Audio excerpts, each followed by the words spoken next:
Good evening, ladies and gentlemen. Sitting next to me that's not the real guy. That's not Michael. Don't let that face fool you. I swear to God, some people will do anything for attention. All right. So we are now live. This is Abnormal Alabama at myhaunteddogs.com. We are streaming all over the stream. You'd think that we drank a lot of beer and we're pissing it out. We're streaming everywhere. So, anyway, we're going to have a very interesting show. Kevin, are you doing any spirit box stuff tonight? Yes, I do have a little doll here. Which one do we have tonight? I have little Molly here. Little Molly in her Little Molly. 1800s attire here. Wait a minute. We have a guest already saying, good evening. Who is this? Who is this? Christmas girl. She was on here before. Yeah, she says, she missed us. We missed you too, Christmas girl. Deck the halls with bones and monsters. La, la, la. We're going to have a very, very dark Christmas this year. A dark Christmas. Well, you know, a lot of people don't realize this, that the original Christmases were filled with telling scary stories. Ah. I mean, that is where, you know, the ghost of Christmas past, the ghost of Christmas future, that was a common thing back in the day. They'd get around the fire and the nights were very long and the days were very short and it was cold. And this is the way they got their blood pumping. They would sit around and say, let me tell you about the evil Kevin who lived in Chelsea, Alabama. And he had haunted dolls all through his house. And it wasn't so quiet. You couldn't hear a mouse, but you could hear dolls stirring throughout the night. And they would groan and they would moan and they would rattle and they would make noises. They would make the little cat ball light up. And what doll are we talking about tonight? We're talking about little Molly. Molly. The dark-haired girl with the dark eyes. Yes. She's a little bitty thing. Yes, she is a tiny doll. A tiny doll. We're gonna have Kevin do his regular, starting the show with a spirit box session. That cute little Molly there. And then we're going to get into some storytelling. We're going to be joined later by our friend over in Atlanta, Georgia, Lisa, who is the bone thrower. And she recently moved. Well, I say recently, maybe the last year or two. And it seems that she now resides in a haunted place. She has some stories she wants to share. And we're also going to talk about bone throwing, if you know what that is. Bone throwing again. So just remember, myhaunteddogs.com has got all 13 of Kevin's books that you can buy there, and also his podcast and all kind of interesting videos going back to eternity. And then, of course, Abnormal. If you haven't joined us, Abnormal Alabama, we got Crazy Girl is with us tonight. Hey, Crazy Girl. Yeah. So if you haven't joined us on Facebook, Abnormal Alabama, you're missing out because we post all kind of abnormal stuff there on a daily basis. Don't miss out. Snooze, you'll lose. Yep. And then, of course, the Wish Doctor. If you don't know what that is, you can go to thewishdr.com. I have built and mailed out and sold these machines all over the world. In fact, I just sold another one today, just going to Texas. Then what else we got going? I got the datingthedead.com is my book of compiled stories of people that had interesting relationships with everything from deceased people, ghosts, to Bigfoot, even their automobile and the Eiffel Tower. You got to read that book. It's good storytelling for Halloween on Halloween. So now I'm going to back away. And who is Tracy here? What do you sell?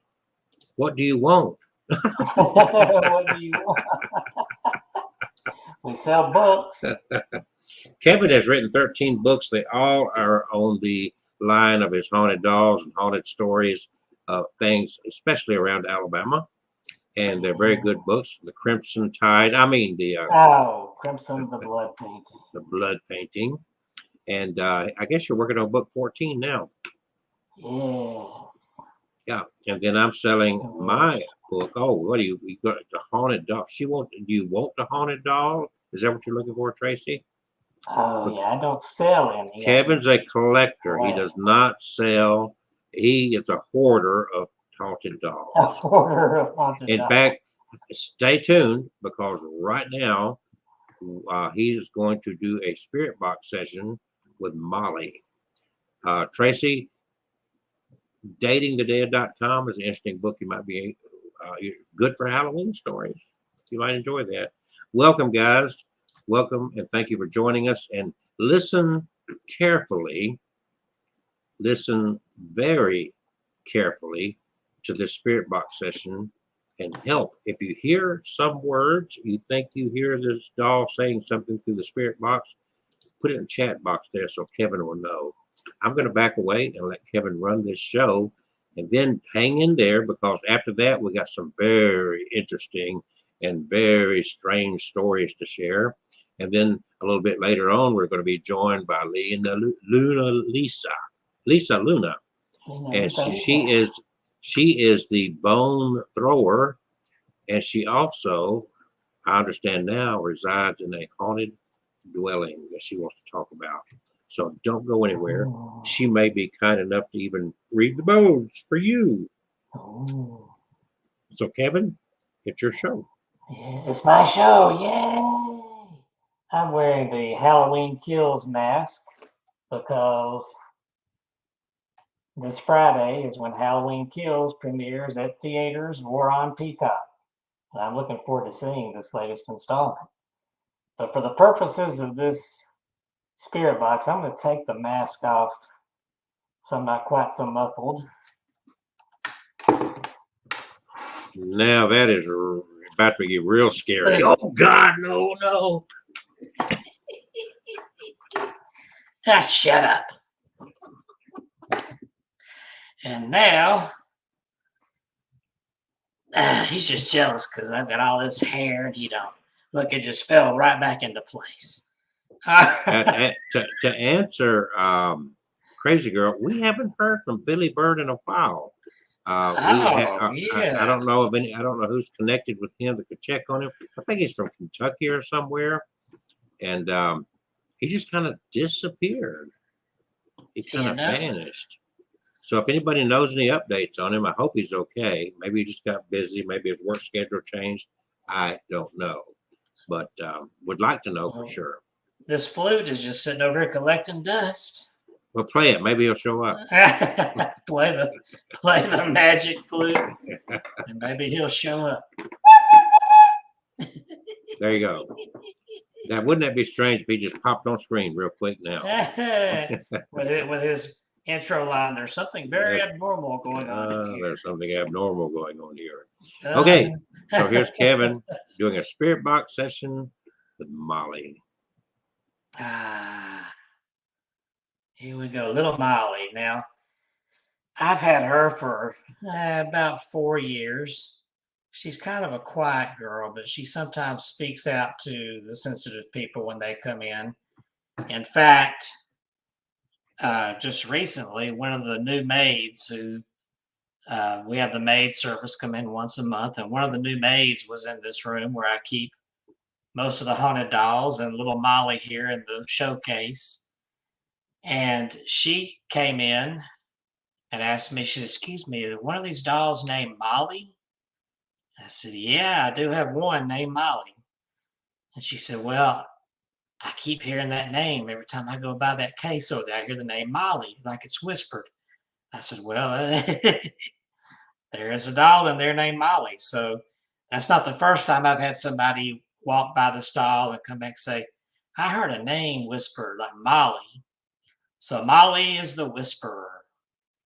As far as her story, I went to I have so many. I have a binder that I keep with all the descriptions of these dolls, and I went through there tonight, and somehow her description is not in there. But if I remember correctly, I believe she was murdered when she was just a little girl, about, I'm thinking 7, 8 years old. And I believe she was murdered at the time. I don't know if they ever caught the killer. Maybe she'll speak his or her name tonight. I love the little Annabelle. Well, I guess it's more of a Victorian dress, like Victorian children used to wear, or turn of the century, and her big bow. I think the spirit came from around that time, late 1800s, early 1900s, or the little girl when she was alive. So we're going to do the necrophonic here. Here we go, the necrophonic. And we're going to see what we can find out from little Molly here.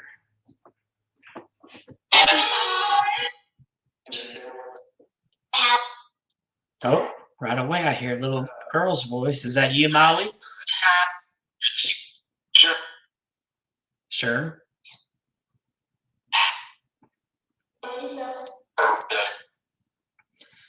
Molly, please say hello to us.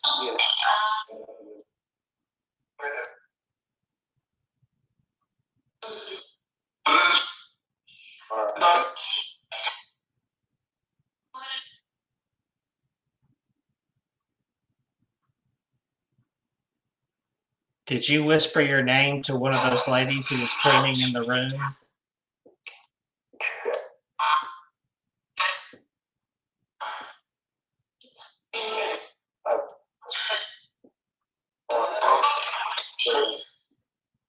She told me she heard the name Molly.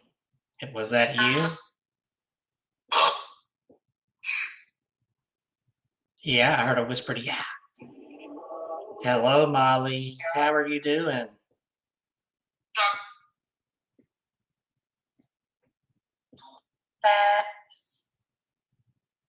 Did you say bad?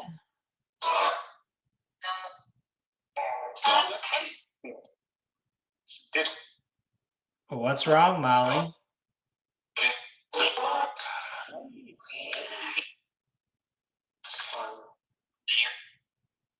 If you come close to this device here next to your doll and speak next to it, I can hear you.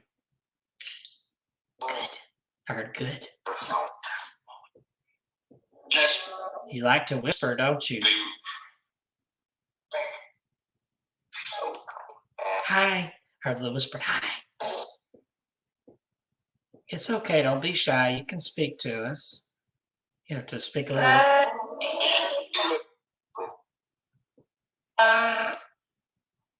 You have to speak a little louder so we can hear you.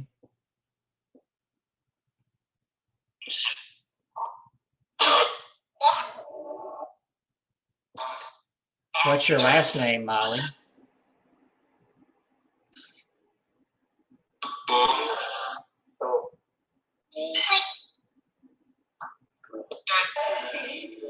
I hear a little girl's voice.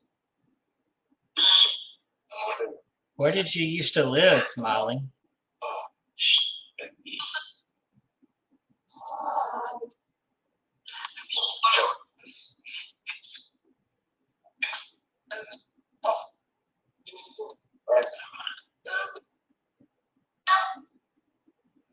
How old are you?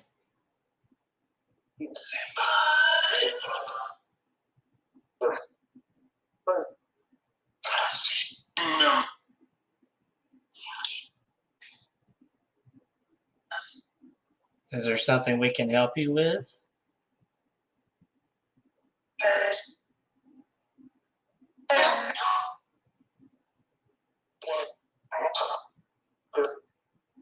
Did somebody hurt you?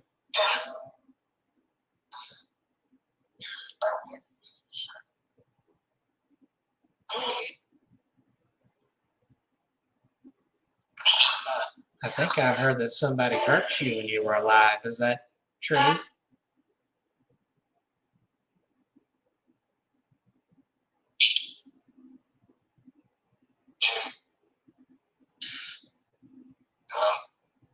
Who is it that hurt you?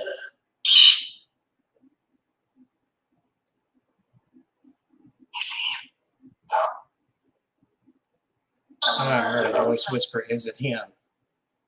Well, who is him?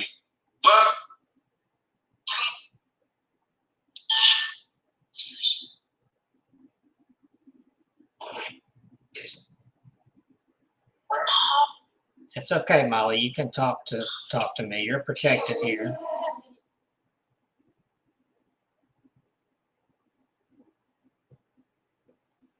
If there's anybody bothering Molly, you need to back away and go back to where you came from. Is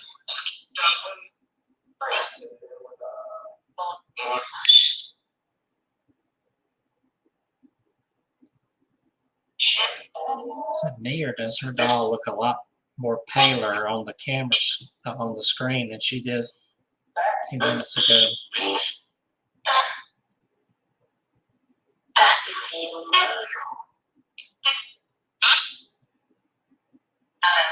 Well, tell us something about you, Molly.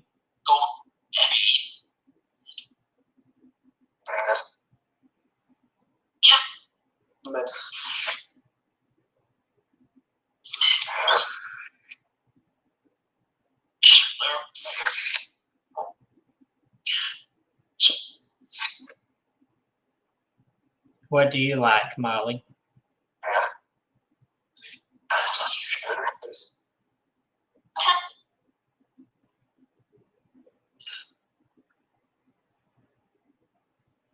Do you like to play?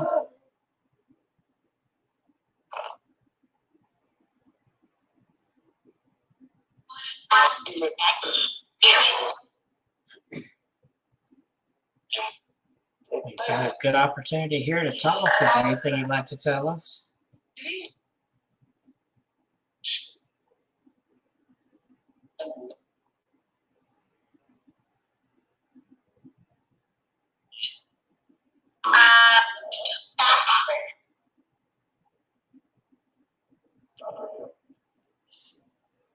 Who is it that hurt you?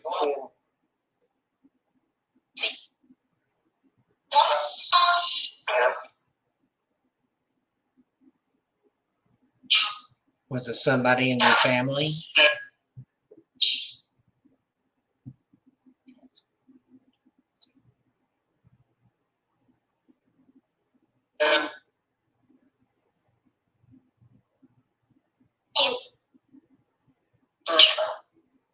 Say their name for me.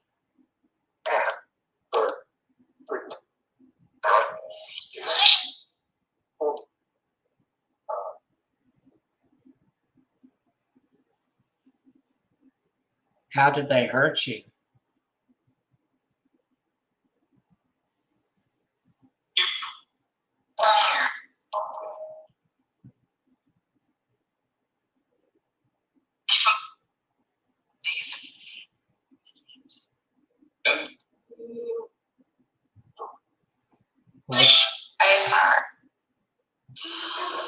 We'll talk about something a little happier. It's going to be Halloween soon. Do you like Halloween?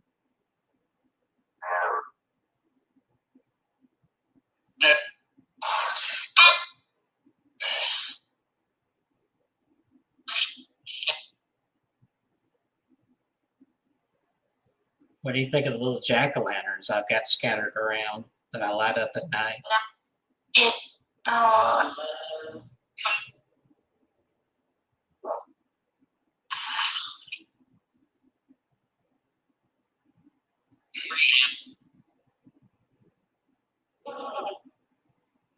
Did you used to dress up at Halloween and get candy? Yeah.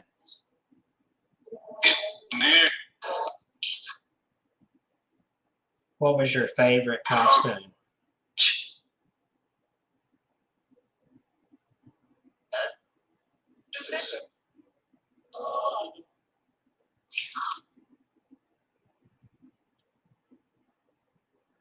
Well, you picked a very beautiful doll. Did she belong to you?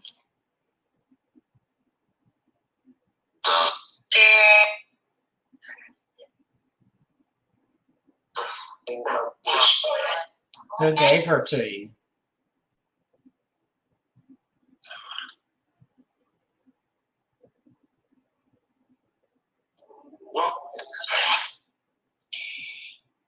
Are you happy here with me, Molly?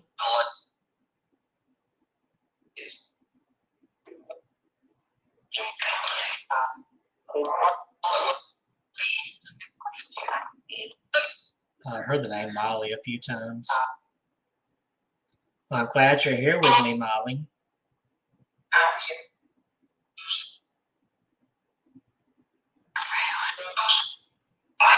Do you like where I've been keeping your doll?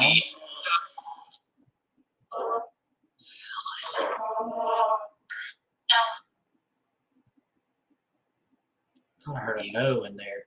Well, the reason I put her in the display case is so she wouldn't get hurt because she's so small. I don't want the cat to chew on her. Maddie loves hair. She likes to chew on it. But you can come and go. You know, you don't have to stay in there. It's not to keep you stuck in there.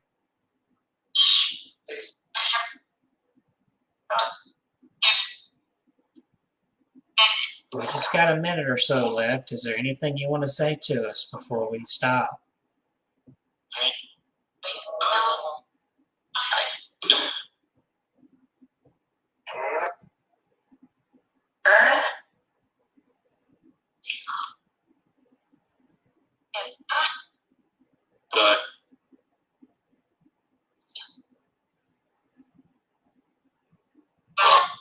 Is there anything you'd like to say here in the last minute?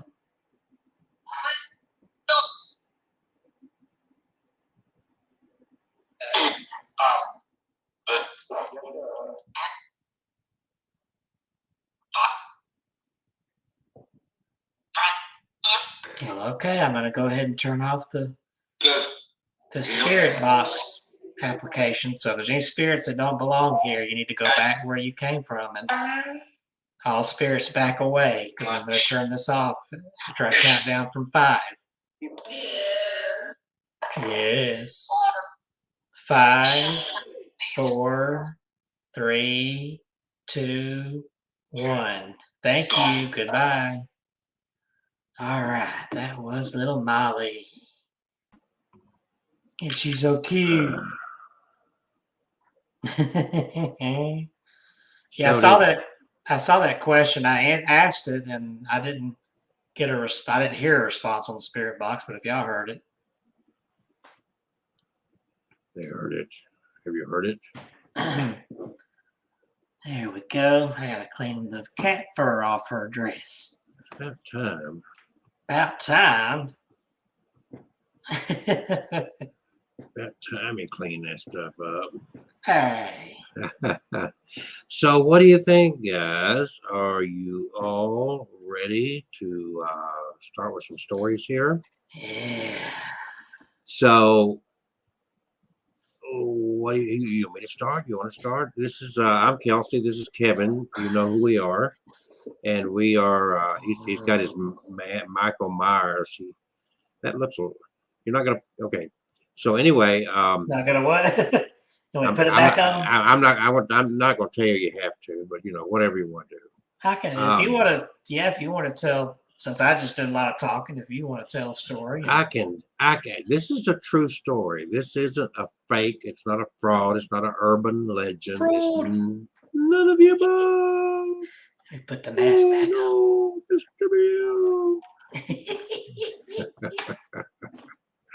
And let me see, I got so many pages open here. Let me find the right one where I have the information to refer to as I tell this very fascinatingly interesting story. I don't need that one. Got too many windows. Too many windows open up. I need to close some windows. Here we go. So this story, let me pull up a picture here. If you guys are ready, get all your get settled in, folks, because we're going to talk about this one right here. Who right now, I mean, looks like a sweet little nun. Yeah, I don't see anything. That's got a sweet little nun. But let's find out. She is known as Sister Maria, and she wrote. Well, let me just tell the story. It was back in the 17th century. A pious nun named Sister Maria Crocifissa della Concezione, residing in Italy, wrote a mysterious letter in a code language. The letter gained much notoriety because it had a blasphemous nature. Sister Maria claimed that she had been strongly possessed by none other than Lucifer when she had written the letter. She was a kind nun who enjoyed participating in choirs and rituals of the church. After spending a few years as a nun, Sister Maria started suffering from fainting bouts. In the August of 1676, the church's nuns inquired about Sister Maria when she failed to show up during choir. The nuns found Sister Maria in a disheveled condition in her cell with a letter beside her that she claimed Lucifer had dictated. That's the letter. Parts of it, anyway. Right there, isn't it? So if you can interpret that, go for it. Oh, Michael doesn't read Latin. So the nuns that went in and checked on her and found her in this position, they helped her to return back to normal life after this horrific incident. And then way up here in the 21st century, in 2017, a group of researchers confirmed that the letter was devilish after decoding it. Took that long to decode it. Sister Maria's ordeal remains a mystery and raises many questions, well, about her mental health. Maria Crocifissa della Concezione was born as Isabella Tomasi in Italy. She was the ancestor of Giuseppe Tomasi di Lampedusa, a famous Italian writer. Although much of the details of her childhood are unknown and undocumented, it is believed that she came to the island of Sicily when she was only a teenager, age 15. Sister Maria chose to devote her life to God at a very young age. She then, of course, entered the Benedictine convent and became a nun, where she served as a nun after that, of course. Sister Maria was baptized after joining the convent, and then they renamed her to Maria Crocifissa della Concezione. She was a friendly person and quickly gelled up with fellow nuns. She would actively take part in the everyday rituals of the convent. Sister Maria enjoyed singing in the choir with other nuns. Her faith in God grew stronger. She prayed most of the time, devoting her time entirely to her religion.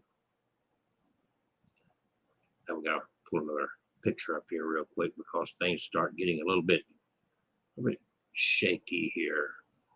I don't know what's going on there, but there's Sister Maria surrounded by, you can interpret that to be not the best of creatures. No sooner a weird change started becoming apparent in Sister Maria's behavior, she started developing a temper for unknown reasons. Historical experts believe that Sister Maria started being too hard on herself, which led her to become frustrated and eventually raised her temper on petty matters. One day, Sister Maria joined the nuns for a prayer. She started yelling at the top of her lungs as if someone had stabbed her. She then immediately fainted after screaming. Well, this, of course, frightened the nuns. They were worried about her condition. It was not long before this became a ritual. Sister Maria would often shriek during prayers and fall unconscious as she was treated for her panic attacks. However, her situation never changed. Sister Maria deep down knew that her situation was a lot worse than any medical treatment could cure. She started having visions of the devil. However, the thought of being possessed never crossed her mind because she was faithful and she was a practicing believer. The mental condition of Sister Maria grew imminently jeopardizing in no time. So she did decide to seek help from a higher priest by confessing. And she confessed that she was possessed by Lucifer to the priest when she felt an intense fit of rage. She targeted her anger toward the priest. After coming to her senses, Sister Maria showed no signs of being aware of what she had done. She started praying even more to avoid her haunting imagination.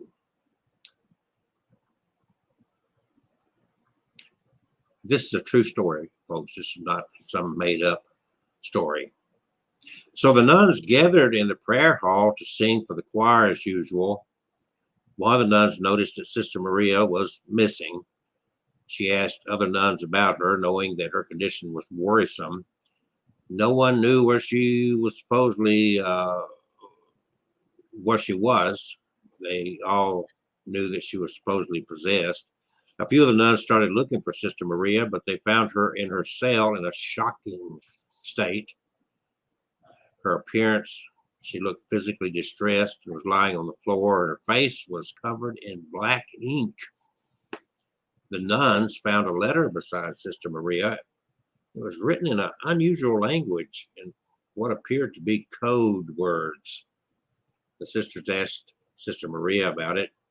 She was unable to recall anything about the letter. She claimed that Lucifer had taken control of her body and wrote the letter in the magic writing. A wave of horror fled across every cell of the convent. And this, again, is a part of the letter there. Seriously. So this 300-year-old famous letter written by this Sister Maria contained 14 lines. Or maybe that is the entire thing. Part of it was decoded and claimed that the concept of Trinity and the existence of God were a joke and nothing else. Lucifer mocked humans for believing in the idea of God. He supposedly wrote that humans were wasting their time building baseless beliefs about the afterlife, that such a thing did not exist. The only reality was that Lucifer was supreme to everything. The spine-chilling night of August 11 was eventually forgotten. The nuns started taking greater care of Sister Maria. There's very little information about what became of Sister Maria after that incident. No one really knows what happened to her. Neither was her later life documented in the historical events. However, the incident itself lived forever with its evergreen mystery. And another picture here as I continue on. So back up into our time in 2017, researchers at the Ludum Science Center in Italy decoded this 300-year-old mysterious letter from the possessed nun so they could better understand the case. The scientists took a deeper look at the life of Sister Maria. They came to know that she had an excellent grip on Greek, Latin, and Arabic. The background of Sister Maria helped the researchers in analyzing the overall case. They used code-breaking software from the dark web to decode the letter. And the researchers interpreted 70% of the letter with the help of the software and then confirmed that it was nothing but pure evil. They claimed that the tone of the letter was uniformly pessimistic and threatening. Furthermore, the code language was an amalgamation of Greek, Latin, Arabic, and runic alphabets. Sister Maria was skillful in all those languages. This discovery raised many questions on the mental health of Sister Maria. The director of the Ludum Science Center, Danielle Abate, stated, "I personally believe that the nun had a good command of languages which allowed her to invent the code and may have suffered from a condition like schizophrenia, which made her imagine dialogues with the devil." Scientists believe that the pressures of being a nun from a young age had overwhelmed Sister Maria, which pushed her towards becoming bipolar and possibly schizophrenic. She knew the languages in which she scribbled the letter, ruling out the possibility of the letter being written in the code language of the devil. The vow to be a faithful and obedient nun is hard to keep. It can cause sheer pressure on a person, turning her into something she's not. Long story short, scientists like to believe that Sister Maria's ordeal was a result of her unresolved frustration and loneliness. But what do you think? Is it possible that this letter, as the story is told, is actually a result of Lucifer's handwriting? Is that a possibility? We may never know because this has been a few centuries ago. But Sister Maria,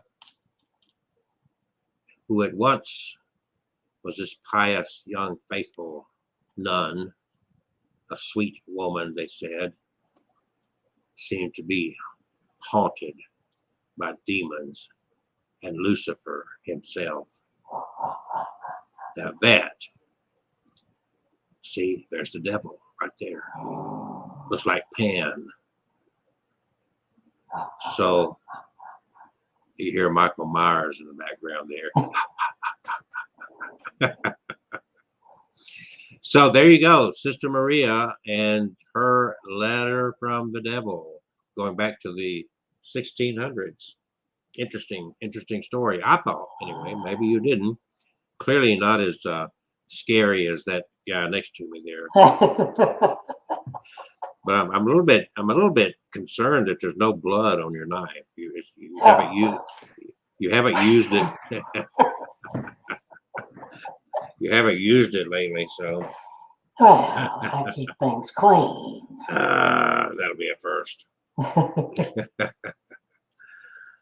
So, are you ready to tell one of your ghostly stories? Let's see. Take a break from the mask when I do. Oh, excuse me. I'll yawn this way. Now, Yes. that's the one thing about the mask is you can't get a drink while you're wearing it. Well, that's true. Just true. I've got a story here. Oh God! You said yours was true stories too. Yes, this is a true story about this location in Massachusetts, which right now is an open museum. It is the Spooner House Museum in Plymouth, Massachusetts. And this is the story of Abigail, their little namesake. So let's find out who Abigail is. Many years ago, there was an 8-year-old girl named Abigail Townsend who lived in the Spooner House in Plymouth, Massachusetts. Her father was a fisherman, and he was away at sea most of the time. Abigail never had a good relationship with her mother, but whenever her father left, things got much worse. Her mother became very abusive, and Abigail always feared her father leaving because she was afraid of what her mother might do. One day, Abigail's father failed to return from one of his fishing trips. Abigail's mother blamed the poor little girl for her father's disappearance and took her anger out on the child. One night, poor Abigail died under mysterious circumstances. Her mother said that it was a bad tooth that killed her daughter. She claimed that Abigail's toothache turned into an abscess and the infection spread throughout the child's body, causing her death. Many people, local people, refused to believe her story. They suspected that Abigail's mother had brutally murdered her own daughter, stabbing the little girl to death in a fit of rage. Ever since that time, the ghost of little Abigail has haunted one of the upstairs bedrooms in the Spooner house. Many people claim to have seen her ghostly figure peeking out of the top window and playing with the window shutters. The Spooner House is now a museum. In 2005, a group of workers were hired to do some renovations on the house. But we all know sometimes what renovations can do to older homes and the spirits within. When they knocked on the door, it was opened by a little girl in an old-fashioned white dress. Later on, when the manager arrived, he was shocked to see the workmen already inside and asked who had let them in. One of the workers shrugged and said, "Well, the little girl did." "What little girl?" asked the manager. They searched the entire house from top to bottom, but there was no sign of any little girl. The workmen were so spooked, and they gathered their tools and quit on the spot. One woman who used to live in the house next door said she woke up one night to find Abigail standing at the foot of her bed. So sometimes Abigail likes to visit on her neighbors. According to the legend, if you stand in the street in front of Abigail's house and say, "Abigail, come play," you will see the ghostly figure of the little girl standing in the upstairs window, peering down at you, sometimes wearing a blood-spattered old dress. So if you're ever able to go to the Spooner House in Plymouth, Massachusetts, by day you can go there and tour the museum. And though Abigail has been known to appear in the daytime, so if you see a little girl there in period clothing coming up to talk to you, it may not be an actual child there. It may be the ghost of Abigail. The ghost? And at night, stand on the sidewalk and call out, "Abigail, come play," and see what happens. Come play, Abigail. Yes. Abigail. Well, Abigail. Spooner House. Abigail. Yes. There are so many interesting things for us to delve into. I'm trying to find, let's see if I've got this correct. I'll know in a second. Bear with me a second here. Let's see. Oh, yep, here we go. Witchcraft Spiritualism. So, today and throughout history, more than once in the last couple of centuries, there's been a big movement, popularity of communicating with the dead, communicating with the other realm, like Kevin does with his dolls and whatnot, communicating with spirits. The interesting short history of what's taking place is worth note, especially coming up on Halloween, when we say that the veil between us, the living, and the dead is the thinnest this time of year. To take note of churches that call themselves Spiritualist Churches who practice spiritualism. Kevin, do you know what we're talking about? Spiritual. What's it called? Spiritualist. Spiritualists. I've heard the term spiritualists before, yes. Spiritualist churches. Spiritualists believe in the possibility of communication with the spirits of dead people whom they regard as discarnate humans. And they believe that spirit mediums are gifted to carry on such communication, but that anyone may become a medium through study and practice. In fact, they do train you. They believe that spirits are capable of growth and perfection, progressing through higher spheres or planes, and that the afterlife is not a static state, but one in which spirits evolve.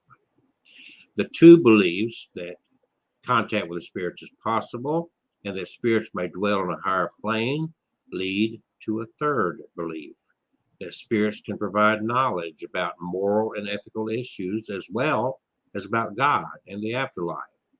Many believers therefore speak of spirit guides, specific spirits often contacted and relied upon for worldly and spiritual guidance.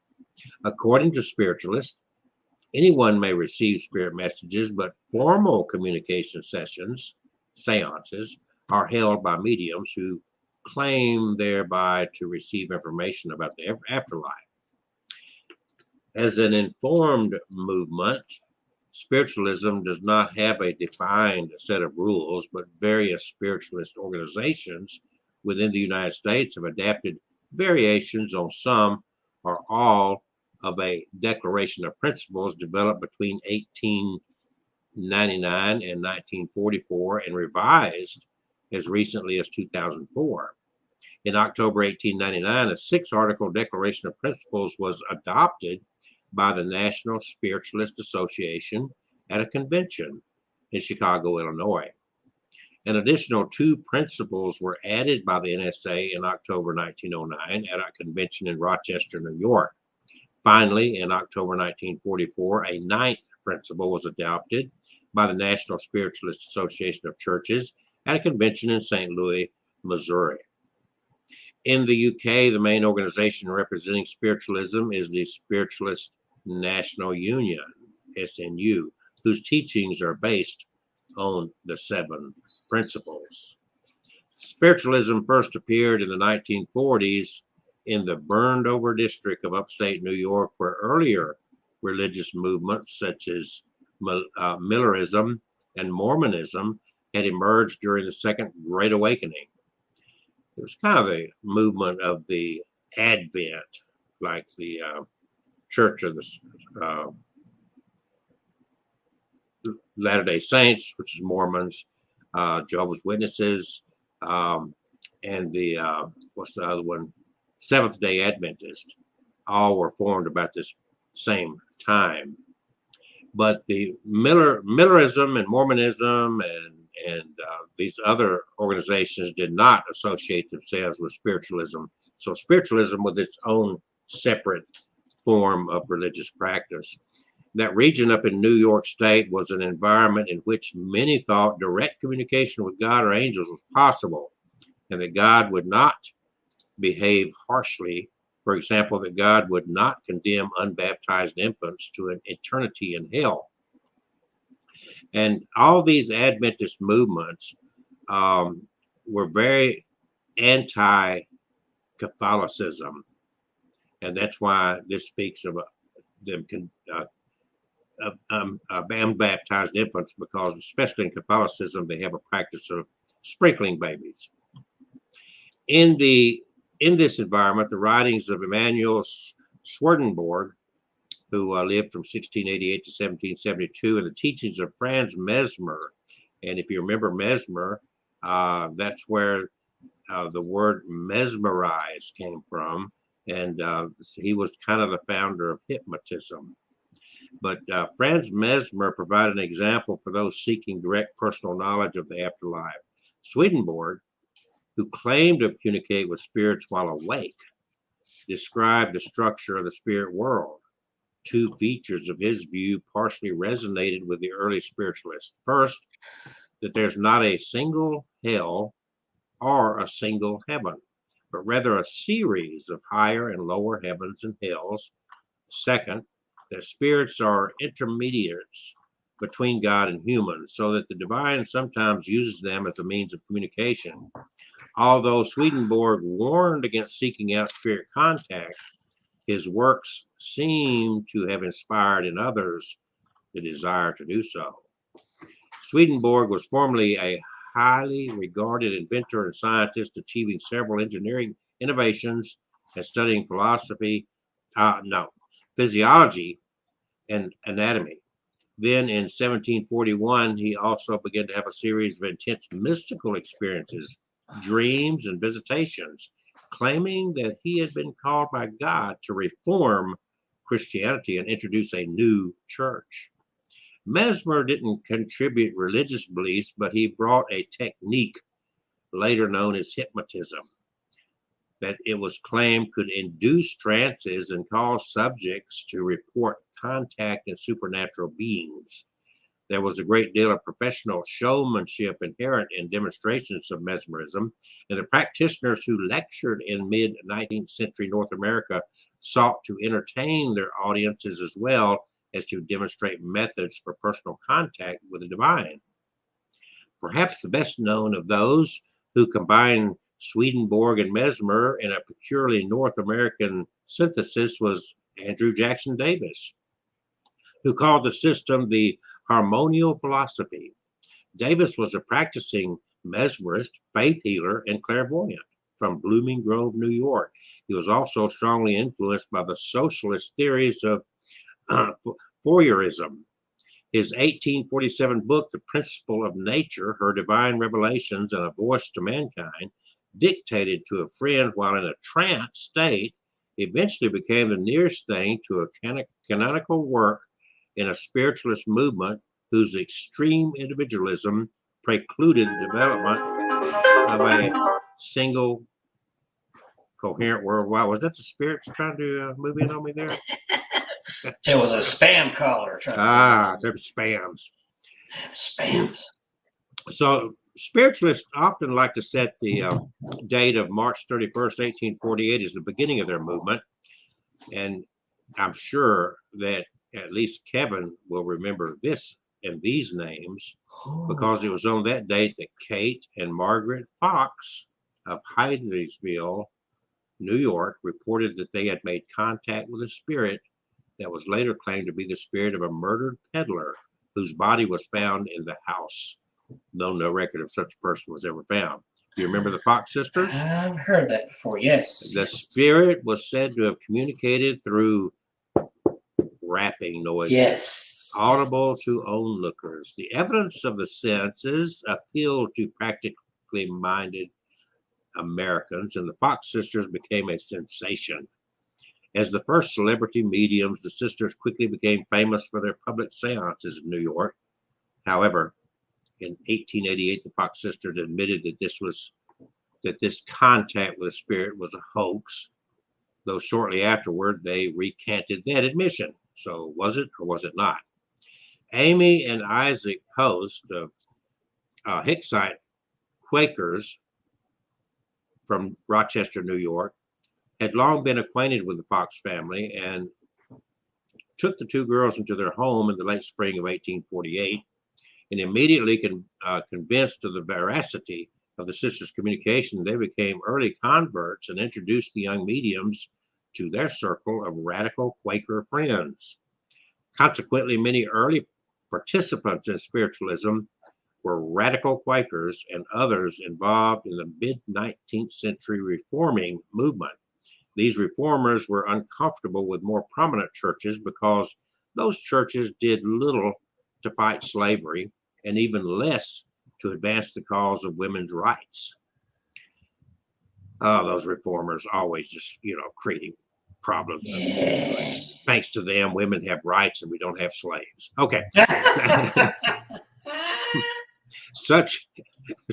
All hail the reformers.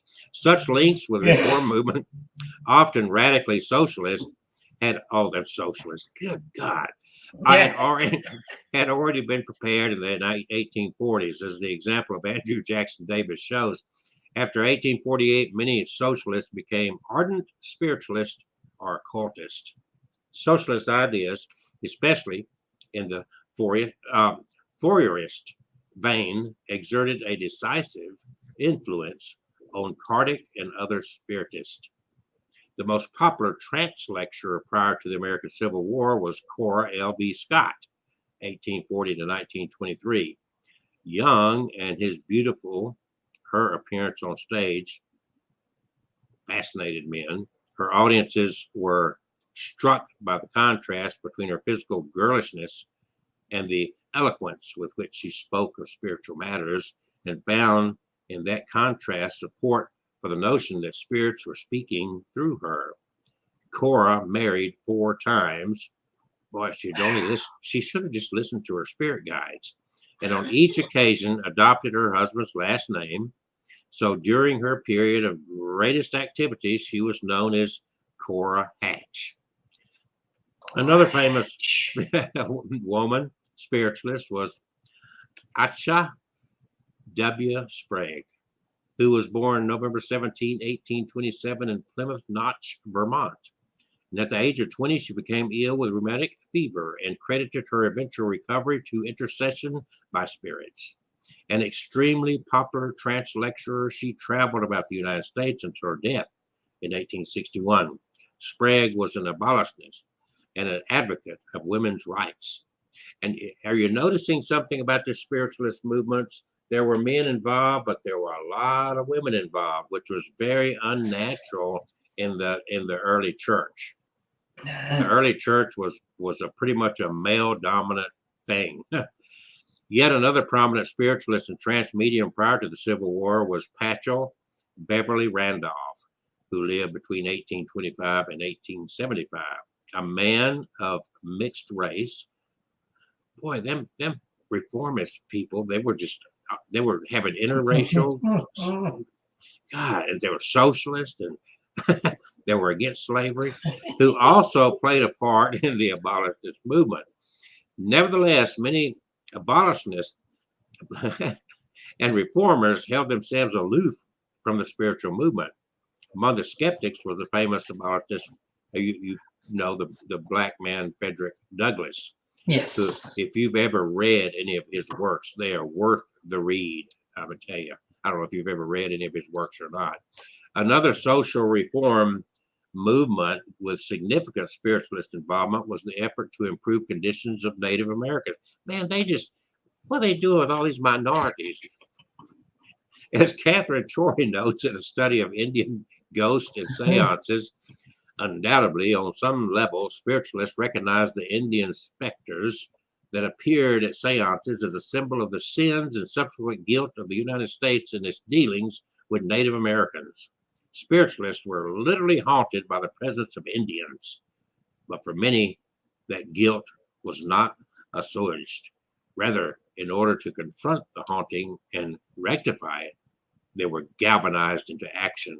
The political activism of spiritualists on behalf of Indians was thus the result of combining white guilt and fear of divine judgment with a new sense of purpose and responsibility. See, this is good history. If you're into communication with the other side, this is good history for anybody to have. So in the years following the sensation that greeted the Fox sisters, demonstrations of mediumship, seances, and automatic writings, you've heard of that, I'm sure, proved to be profitable and soon became popular forms of entertainment and a spiritual catharsis. The Fox sisters were to earn a living this way, and others would follow their lead. Showmanship became an increasingly important part of spiritualism, and the visible, audible, and tangible evidence of spirits escalated as mediums competed for paying audiences. Kind of sounds like what's going on today, doesn't it? Yeah.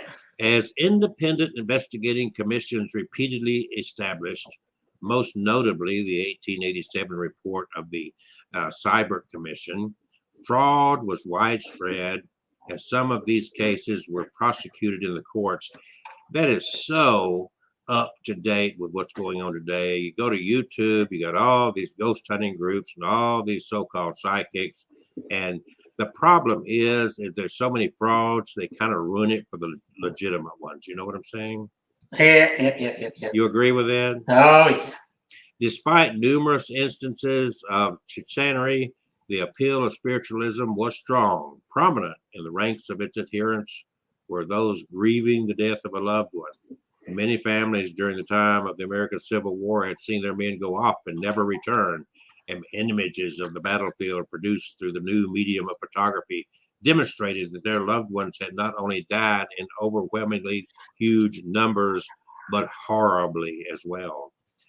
One well-known case is that of Mary Todd Lincoln, you know who she was, who, grieving the loss of her son, organized seances in the White House. We had seances in the White House, which were attended by her husband, President Abraham Lincoln, had seances in the freaking White House. I heard about that. Now, what do you think? And you were worried about JFK having sex with Marilyn Monroe? The surge of spiritualism during this time and later World War I was a direct response to those massive battlefield casualties. In addition, the movement appealed to reformers who fortuitously found that the spirits favored such causes de jure as abolition of slavery and equal rights for women. It also appealed to some who had a materialist orientation and rejected organized religion. In 1854, the utopian socialist Robert Owen was converted to spiritualism after sitting with the American medium Marie B. Hayden, credited with introducing spiritualism to England. Owen made a public profession of his new faith in his publication, The Rational Quarterly Review, and later wrote a pamphlet, The Future of the Human Race, or Great, Glorious, and Future Revelation to the Affected through the Agency of Departed Spirits of Good and Superior Men and Women.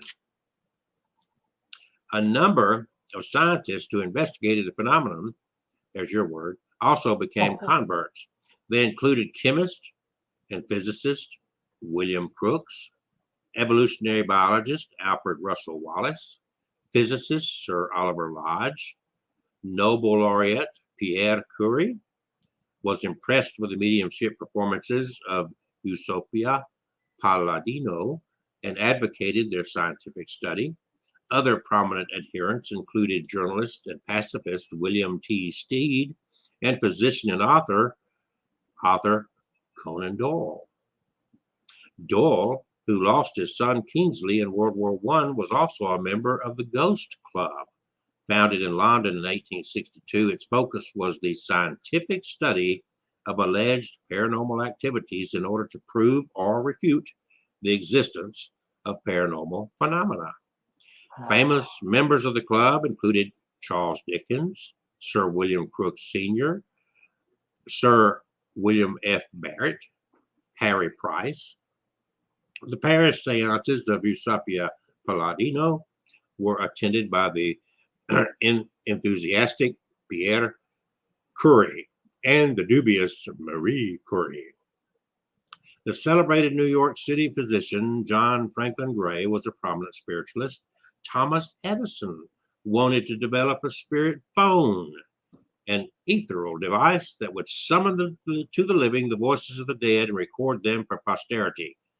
Boy, he was ahead of his time, wasn't he? The claims of spiritualists and others as to the reality of spirits was investigated by the Society for Physical Research. Founded in London in 1882, the Society set up a committee on haunted houses. Prominent investigators who exposed cases of fraud came from a variety of backgrounds, including professional researchers such as Frank Podmore of the Society of Physical Research and Harry Price of the National Laboratory of Physical Research, and professional conjurers such as John Neville Muscline. Muscline exposed the Davenport brothers by appearing in the audience during their shows and explaining how the trick was done. The physical researcher Hereward Carrington exposed fraudulent mediums' tricks, such as those used in stale slate writing, table turning, trumpet mediumship, materializations, sealed letter reading, and spirit photography.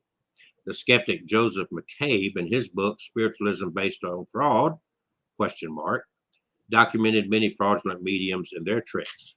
Magicians and writers on magic have a long history of exposing the fraudulent methods of mediumship, dating during the 1920s. Professional magician, of course, Harry Houdini, if you would have to be dead not to know who Harry Houdini was, undertook a well-published campaign to expose fraudulent mediums. So this movement of spiritualism quickly spread throughout the world, though only in the United Kingdom did it become as widespread as it did in the United States. So only in these two countries. Spiritualist organizations were formed in America and Europe, such as the London Spiritualist Alliance, which published a newspaper called The Light, featuring articles such as Evenings at Home and Spiritual Seance, Ghost in Africa, and Chronicles of Spirit Photography, advertisements for mesmerist and patent medicines, and letters from readers about personal contact with ghosts. In Britain, by 1853, invitations to tea among the prosperous and fashionable often included table turning, a type of seance in which spirits were said to communicate with people seated around a table by tilting and rotating the table. One prominent convert was the French pedagogist Alain Kardec, who made the first attempt to systematize the movement's practices and ideas into a consistent philosophical system. Kardec's books, written in the past 15 years of his life, became the textual basis of spiritualism, which became widespread in Latin countries. In Brazil, Kardec's ideas are embraced by many followers today. In Puerto Rico, Kardec's books were widely read by the upper class and eventually gave birth to a movement known as Mesa Blanca, or White Table. Spiritualism was mainly a middle and upper class movement, especially popular with women. American spiritualists would meet in private homes for seances, at lecture halls for trance lectures, at state or national conventions, and at summer camps attended by thousands. Among the most significant of the camp meetings were Camp Etna in Etna, Maine, Onset Bay Grove in Onset, Massachusetts, Lilydale, which is still to this day up in New York State, Western New York State. Lilydale, you can look that up, as a well-known spiritualist movement community. Camp Chesterfield in Indiana, the Woonwalk Spiritualist Camp, Woonwalk, Wisconsin, Lake Pleasant in Montague, Massachusetts. In founding camp meetings, the spiritualists appropriated a form developed by U.S. Protestant denominations in the early 19th century. Spiritualist camp meetings were located most densely in New England, but were also established across the upper Midwest.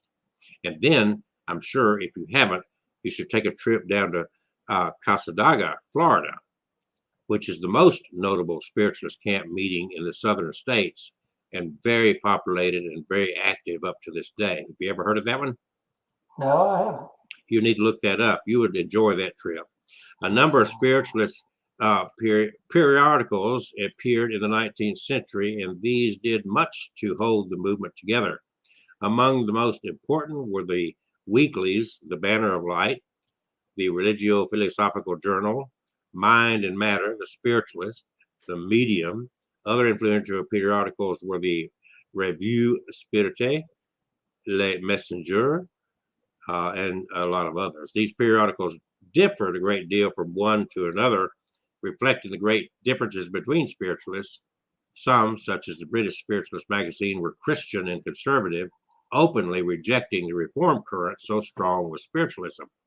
Others, such as Human Nature, were pointedly non-Christian and supportive of socialism and reform efforts. Still others, such as the Spiritualists, attempted to view spiritualist phenomena from a scientific perspective, eschewing discussion on both theological and reform issues. Now, I know that this went on at length and I could share a lot more, but I think it's important as we delve into to, kind of know something about the history of what's going on in the world of spirit communications. God, what is that next to me? The spiritualist movement. If you are indeed interested in any way in communicating with the dead, seances, and that sort of thing, this background and knowing who these people are, knowing how this thing evolved, is especially in modern times. I think it's a good thing to know. So anyway, that's why I wanted to share that, and I could have gone on and on and on, but I think that's kind of enough. Now you kind of have an idea of the foundation of the spiritualist and reformers movement, and the one place in New York and then the one place in Florida are two well-known communities for spiritualism. Well, I have a story.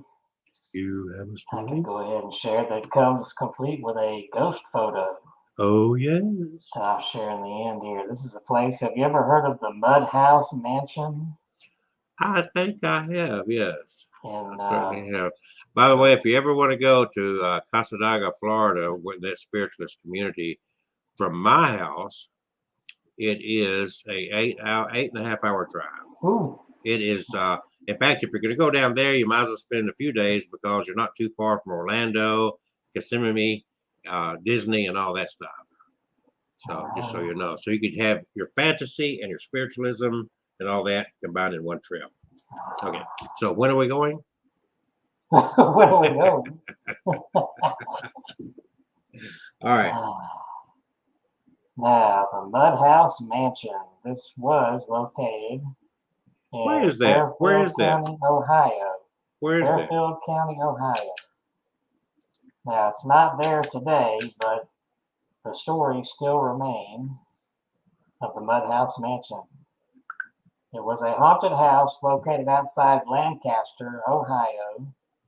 According to locals in Lancaster, the house was built in the early 1800s by a government official who lived there after the Civil War.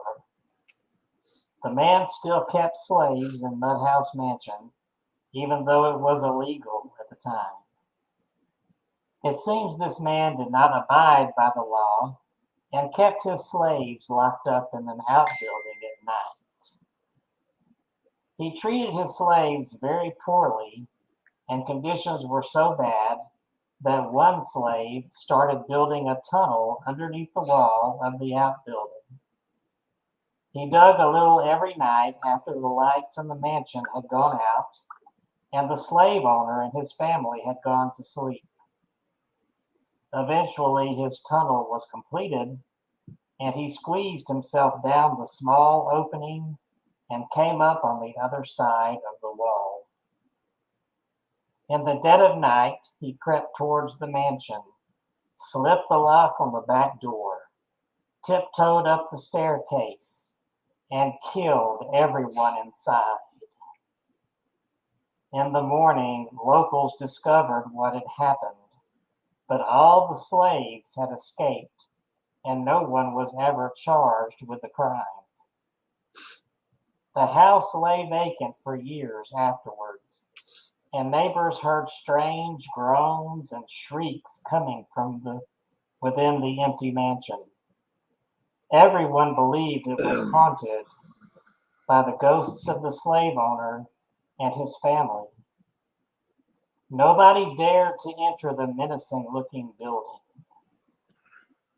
According to local legend, a man actually did buy the house in 1892 and moved in with his wife and their 3 children.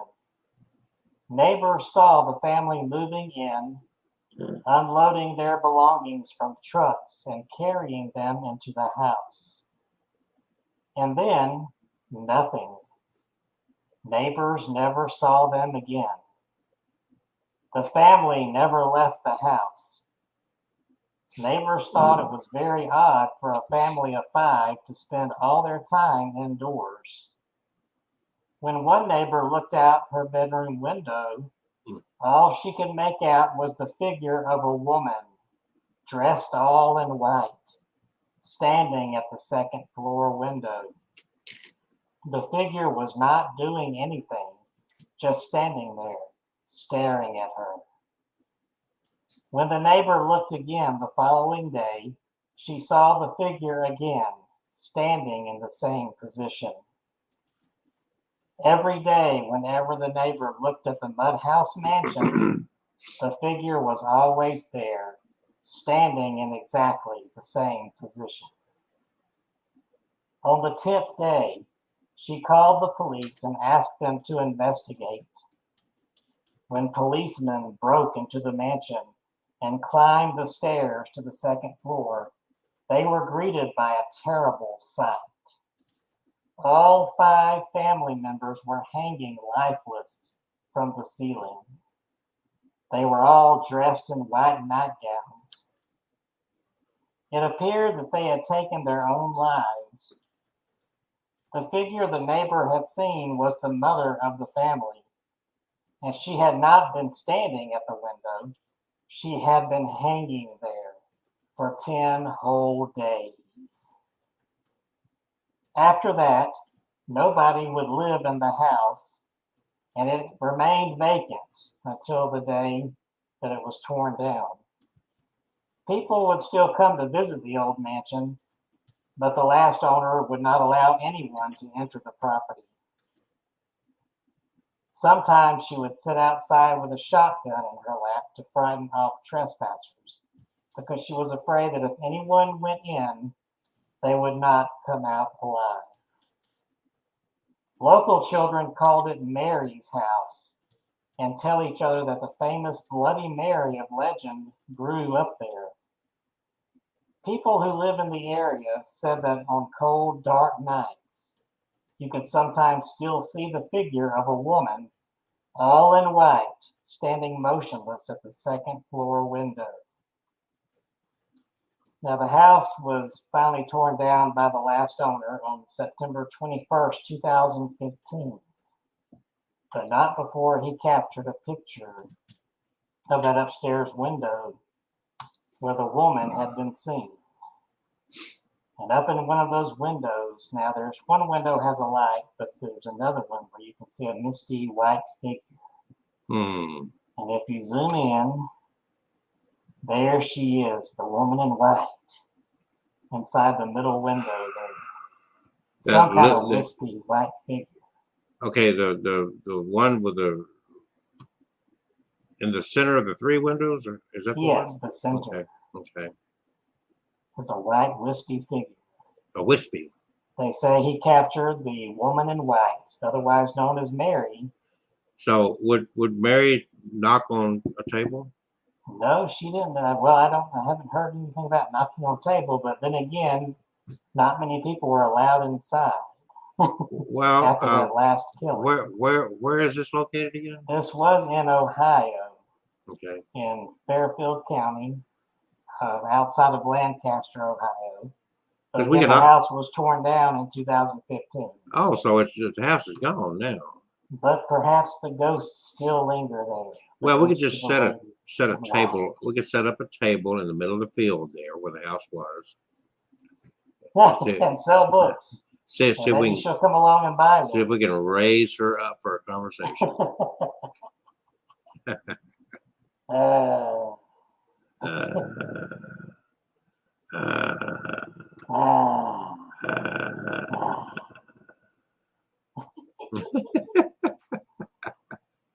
Ladies and gentlemen, this is Abnormal Alabama and MyHauntedDogs.com. I'm Kelsey. That's Kevin. We are not the KKK, but we are KK. looking at him. Oh no! Now we're gonna get scared. Oh no! What was that? Fright night. We are exactly 19 days from Halloween. And on that Halloween weekend, my partner in crime over there is going to be in Connecticut, hopefully doing a live stream from a special event. What's the name of that event? Let me see. What do they call themselves? Let me pull it up here because I've got it here on this Facebook. I just happen to have Facebook pulled up here. Seekers of the Supernatural, I think is the name. Yeah, Seekers of the Supernatural Paracon. Gotta watch them seekers. They be Seekers of the Supernatural. Damn seekers will be seeking. And they will have the famous Annabelle doll and several other items from the Warren Museum of the Occult. Okay. Well, let's talk about another haunting. We've had this girl and her husband on our show. In fact, Kevin's going to be in Connecticut with this couple, Kayleen and Chip Hudson, I believe is the last name.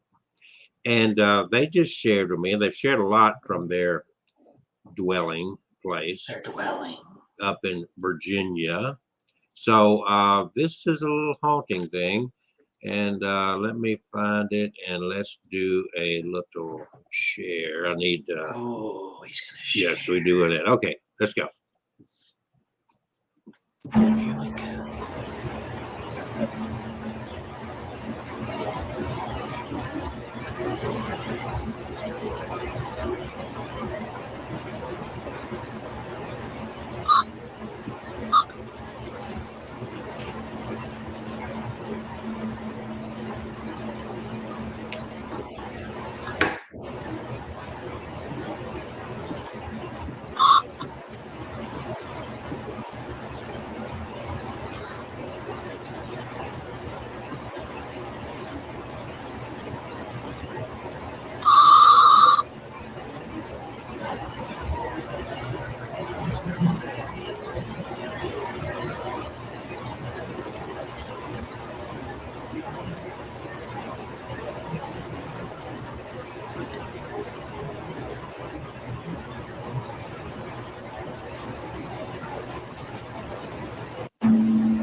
Okay, I want to emphasize a couple of things about that. The red circle indicated on the door jamb there, where you saw that light, you could see a shadowy movement in that light. There was nobody in the room. They had started the camera and gone downstairs, so they were nowhere in the vicinity of the camera. So there should not have been any movement in that room at all. Chip had taken, and I guess I can see if I can see the picture here. Let me see if I can find it. And he identified. I'm sorry. I watched that a few times, and I saw that little motion, something going, moving around back there. Yeah, I only circled it on the one side, but it was actually on both sides of the door jamb. You could see like a shadowy thing. This was gotten from that door, and which looked, well, he outlined it for us. Right there it is. Yeah. So that they moved up from Alabama to this house. It's an older home. I don't know exactly how old, but they like Kevin, they collect haunted items, even from convicted killers and whatnot. So they take it a little bit more seriously than even Kevin does. And they've had all sorts of activity there. But if you go back, I want to do this again. You go back to this video, and the first half, the second half, I changed the audio up a little bit, but in the first half of that video, you could hear mumbling, talking in the background. So I want you to listen. The first, before I change the audio, I want you to listen to this. Oh, wait a minute, I gotta get to it here. Okay. Maybe one of those serial killer ghosts is in their house. Yeah. So listen. You still hear me? Yep. Okay. Listen to the.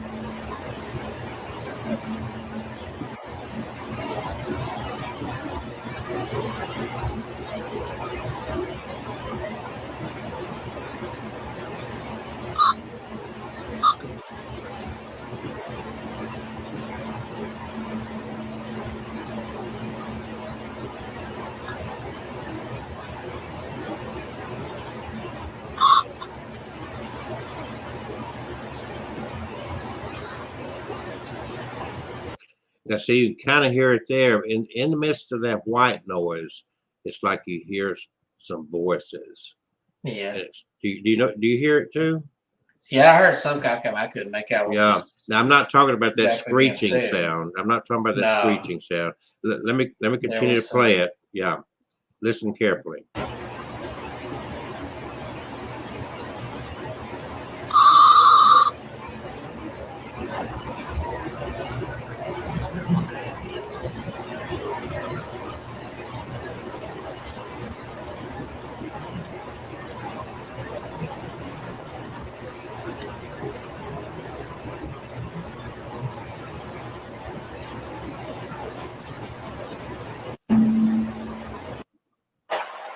So you hear what I'm talking about.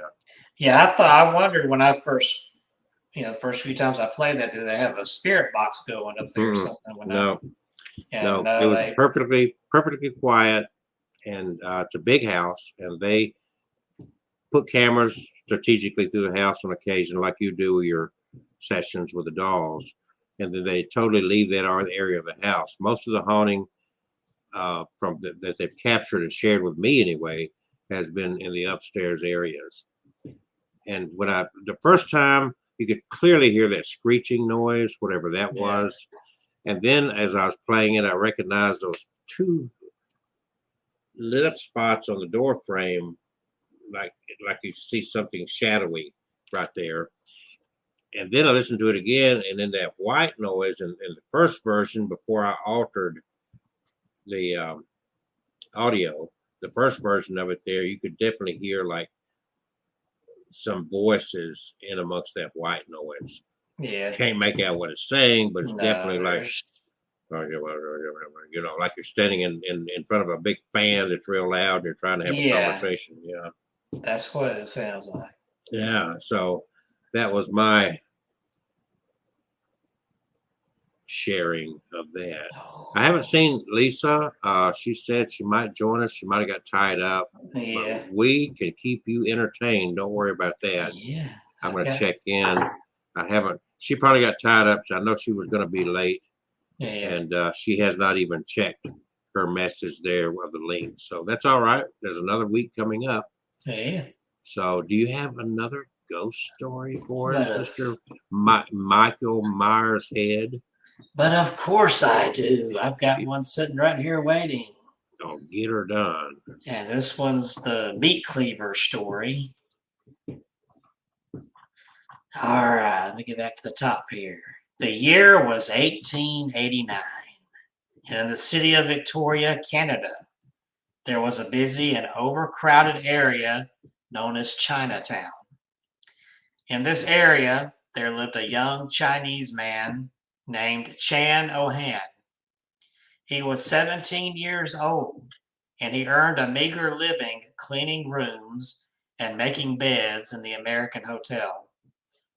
Nearby, in a narrow little street called Fan Tan Alley, there lived a beautiful young Chinese girl by the name of Yao.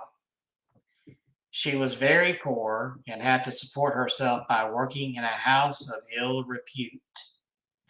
The first time Chan laid eyes on her, he immediately fell in love with her.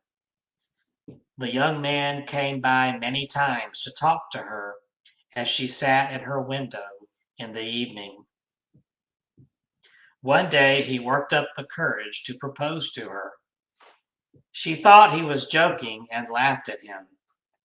When she realized he really did want to marry her, she told him she could not leave her employer.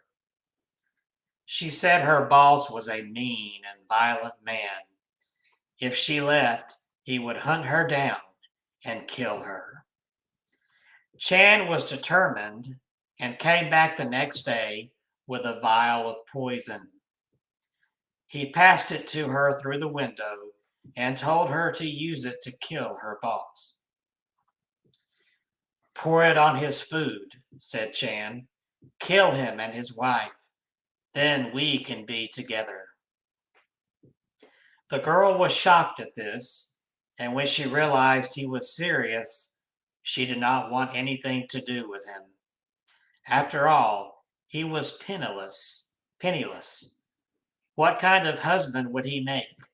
What kind of life could they have together? Also, she knew what the penalty for murder was. She told him to go away and never come back. She turned him down so brutally that the young man was humiliated. As he walked through the streets, he felt like everyone was laughing at him. For a while, he did stay away, but a few days later, he came back, and he had a friend with him. Chan and his friend crept around the building, keeping to the shadows, so that Yao could not see them. The friend reached in the window and grabbed Yao by the hair. He pulled the girl halfway out and held her there. She was shouting and struggling and did not know what was going on. That's when she saw Chan come walking up. She watched in horror as he reached into his jacket and took out a huge meat cleaver. Yao let out a high-pitched scream as Chan raised the meat cleaver in the air and brought it crashing down with all his might. In one fell swoop, it sliced straight through her neck and her head rolled along the cobblestones. It was pandemonium. There was blood everywhere. Chan fled, running for all he was worth, through the maze of back streets and narrow alleys. People saw him come rushing towards them. He was covered in blood and holding the meat cleaver over his head. They dodged out of his way, convinced he was an escaped lunatic. The police offered a reward for his capture and put up posters all over Chinatown. Reward $150 for information leading to the arrest of a young man wanted for murder in Chinatown. Acting on a tip-off, the police searched the American Hotel and found Chan in the basement, hiding in the coal bin. He was arrested and thrown in jail. Just 2 days later, the young man took his shirt, wrapped it around his neck, and hanged himself in his cell. They say that Chan's ghost still runs down the back streets and alleyways of Chinatown at night. People hear footsteps approaching. Then suddenly, a young Chinese man emerges from the shadows. He comes right at them, covered in blood and wielding a butcher's meat cleaver. He pushes them out of the way and then disappears into the night. Many people in Victoria, Canada claim they have encountered this terrifying ghostly apparition, and he is most frequently seen in Fan Tan Alley, the location of his grisly crime. Also, the screams of that young girl, Yao, have been heard, and some have even claimed they've seen her spirit walking late at night or early in the morning hours on that alleyway, carrying her head, just walking, pacing. So if you're brave and dare to do it, if you're ever in Canada and you make your way to Fantan Alley late at night, just listen up for the spirits or watch for them. They may just pay you a visit. All right. And that's the story of the meat cleaver. I'm not sure if old Dr. Kelsey wants to share a story, or I can do the next one there. He's not popping in yet, so. All right, let's see. Yeah, I'll go ahead. don't go anywhere. Don't go anywhere. Ooh, scare me to death. I was looking for something here, and I think that I'm looking. I just want to get the names correct on this. I think that I've got it. I think this is the right one. But going back several years, I used to go to what's known, I don't know if you know what a drumming circle is. A droning circle? Drumming circle. circle. Native Americans drumming? Yeah. So it's kind of an indigenous people's thing. And I love drums. So anyway, I used to go, and this was out in Walker County, not far from Oakman, but there's a little place called Littleton's in Walker County. I don't know if you're familiar with that or not. I've heard that. I believe that this is the church. It was abandoned. It's called High Hill Church, and a cemetery behind it and around it. And so one of my visits out there, of course, I would stay till well after dark, but I wanted to do a little paranormal research thing. And you know how you catch orbs sometimes, and if you're like me, you don't put a lot of faith into orbs in their general sense because they're just little white dust balls or whatever. Yeah. This was a little bit different because if you've been out this part of Walker County, there is no ambient light. This is out in no God's land, okay?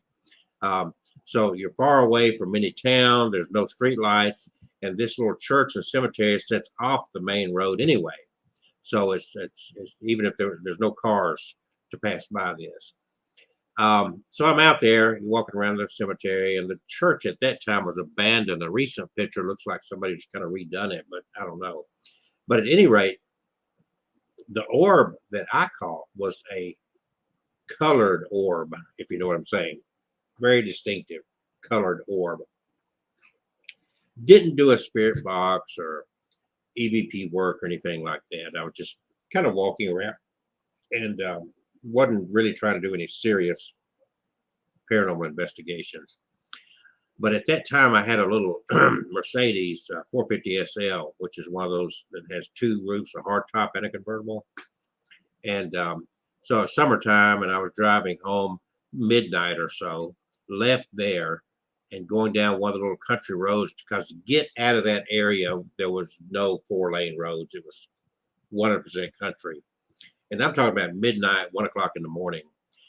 To the right of me on this 2-lane road, again, nothing, no houses, just fields and woods. In a field to the right of where I was driving was a shirtless, white figure just standing in the field. I mean, not a scarecrow. It looked humanoid 100%, but it was very white, and it was shirtless. It was male. Well, I couldn't see below the waist, but it certainly looked male. Didn't have any tits. I put it this way: Kevin's tits are bigger than this guy's tits. But under all circumstances, I did not stop to investigate. Number one, I couldn't roll my windows up because my top was down. I bet he would. He didn't pass up a naked person. I don't believe that. But that's going back well over a decade, maybe 15 years ago now. And that happened. Of course, if you know anything about Walker County, I think they have a lot of activity up that way, don't they? Oh yeah, they got their own cryptid, and they got several ghost, haunted places. Don't you have roots up in that area somewhere? Yeah, that's where my mother came from, and even she shares stories about what they call the Walker County Booger, which people said looked kind of like a large bear burnt in a forest fire. Oh. And they heard it scream like a woman out in the woods.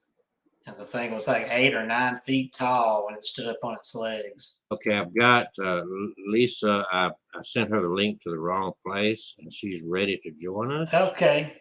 So wait a minute. Well, I'm doing it wrong. Let me do an invite. I just now saw her message. Let me see if I can find where she wants me to send this link. I think she's got just enough time to. Well, we can go into overtime. Lord. Overtime? Am I going to get time and a half for this? Let's see. Where is she? Well, I'll do it. If you want to go to bed, little child. We'll see what happens. Okay, where is she? There she is. It's moving slow. Okay. Let's see. Message. All right. Here we go. All right. Let's get this right. Let's get it right. Come on. All right. There you go. It's in your box. It's in your box. It's in your box. In your box. It's in the correct box now. She's got stories to tell, so just bear with us. Digging up bones, we're digging up bones. Digging up bones. This lady, she has done a lot of bone reading. Let's see if she's got this message yet. Yep. Now it says, "Come on, where are you, Lisa? I'm not Lisa. Oh, Lisa. My eyes are not blue. Come on, where are you? I'm gonna put it right here. I hope I don't regret this." All right, I've sent it everywhere I could possibly send it here, girl. So let's get you on. Yeah, force me to tell. Oh, there she is. She's here. There she's she here. is. She's here. Kevin was just talking bad about you. Hey, you lying son of a. He was talking bad. Did you hear him curse? He's gonna make me knife him in a minute. I guess I sent the link to you the wrong place. Is that correct? Hello? Can you hear me? Uh-oh. Hello? I don't know if she can hear you. Hello? Hello? Or we can't hear her, maybe. Well, her microphone is on, Yeah. but I don't hear anything. Now it's off. Come on. Come on. Unmute your mic. She's got some stories to tell, and I want to hear her stories. Why are you on mute? Well, see, when you live in a haunted house, you have problems. Oh my gosh, I'm telling you, there's an entity here. There is an entity here. I have it on camera. That's what I'm saying. That's what we want to say. Yeah. Well, I have stories to tell. I do. Atalanta Moonfire is the bone throwing lady. So, knowing that you were supposed to join us tonight, I've been running around listening to that old country song. You know what song? We're digging up bones. We're digging up bones. Digging up bones. You can send it to me, and I can put it as like my theme song on my Patreon. There you go. page. You sing too? Huh? Do you sing Do I too? sing? I don't sing. Yeah. Oh, well, I know you dance, so I didn't know you might. I can. Okay, I can dance. I can dance, but I cannot sing. I don't even sing "Happy Birthday." It's scary. It just doesn't happen. So did you like my skeleton strippers I sent you? I didn't get them. When did you send it? You said you liked it. Huh? You said you liked it.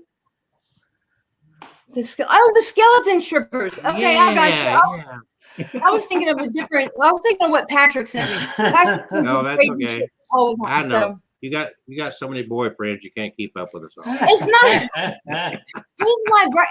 He's in Birmingham. He's the one I stay with. That's on my sister. Oh, I'm in Birmingham too. See? Yeah. Well, you never invited me to stay with you, so you know.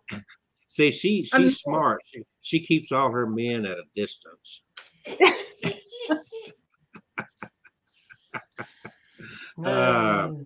So you are the huh? I just found out seriously that I have an entity here in my apartment. You have what? Yeah. An entity. I have a ghost here. And I just found out 2 weeks ago.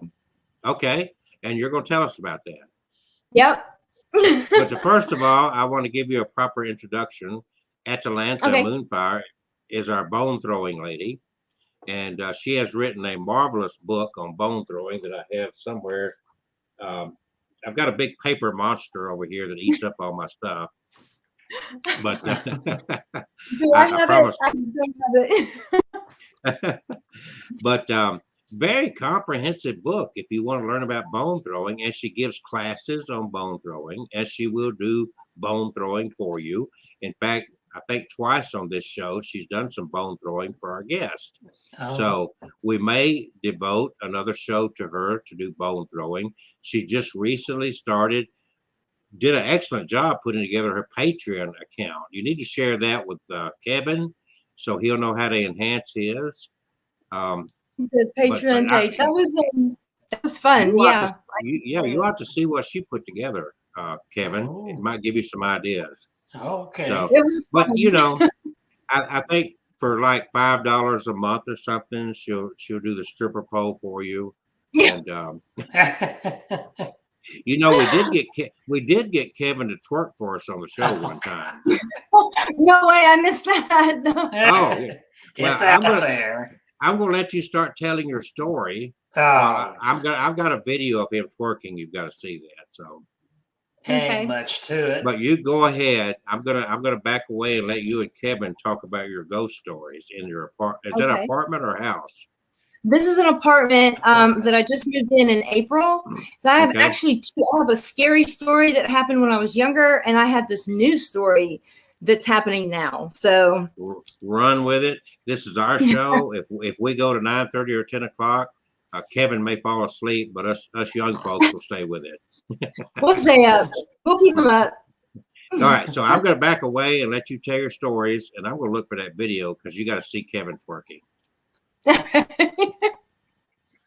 Not much to it. Did you do it? You did it? Just a little bit. It wasn't that big of a deal. I think it got 5 views.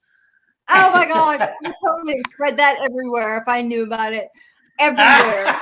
You know what? When I get the link, I'm putting it on all my stuff, all my social media, all of it. And by the way, my Patreon page, I have to say this, okay, the search, and it was funny because I emailed the girl that's in charge of it. Their search engine is messed up. So you can't search Atlanta Moonfire, but it's easy to remember. It's just patreon.com/Atlanta Moonfire, and it takes you straight to my page. So, but anyway, I gotta tell you. Okay. Before you get started, I already got this short video of him twerking, so let's get this out of the way. I want to link to it too. I want to link to it too. I'll message it to you as well because you need to share it. Let's see. Let me go to my share button. Without me, Kelsey's life would be dull. No, it wouldn't. Are you ready for this? I'm ready. You wish that you lived as long as I have. Oh, Lord. You wish. I wish.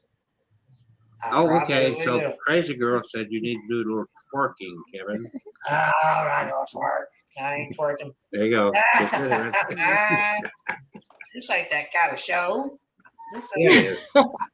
Okay, so ladies and gentlemen, before the show ends, Kevin is going to do his Miley Cyrus impersonation. Party like it's what's her song? Party what? Party in the USA. Yeah. Oh, he knows it. Come on, let's go. Because they play on Magic 96 all the time. Just Kevin, come on, go ahead, stand up. Stand I'm up. not singing Miley Cyrus. And you really my big fat butt. Absolutely. You got some strange interest over there. Yeah. Has he ever claimed to be normal? I would think my flute playing would be better than But I think big old rock. twerking. You should know how to do both at the same time. That's gotta rock. Oh gosh. I'm too big to do. I'm too See, big. you could tell he really wants to do it, baby. I bust my pants. Yeah. What's that Yeah, other he wants to song do I it. say about big butts? I like big big Big butts. butt, I can't I cannot lie. Your mother can deny. When That's a crazy girl. Lord, why do you want me wiggling my big old butt? Why do you want me wiggling my big old butt? Why do you want me wiggling my big old butt?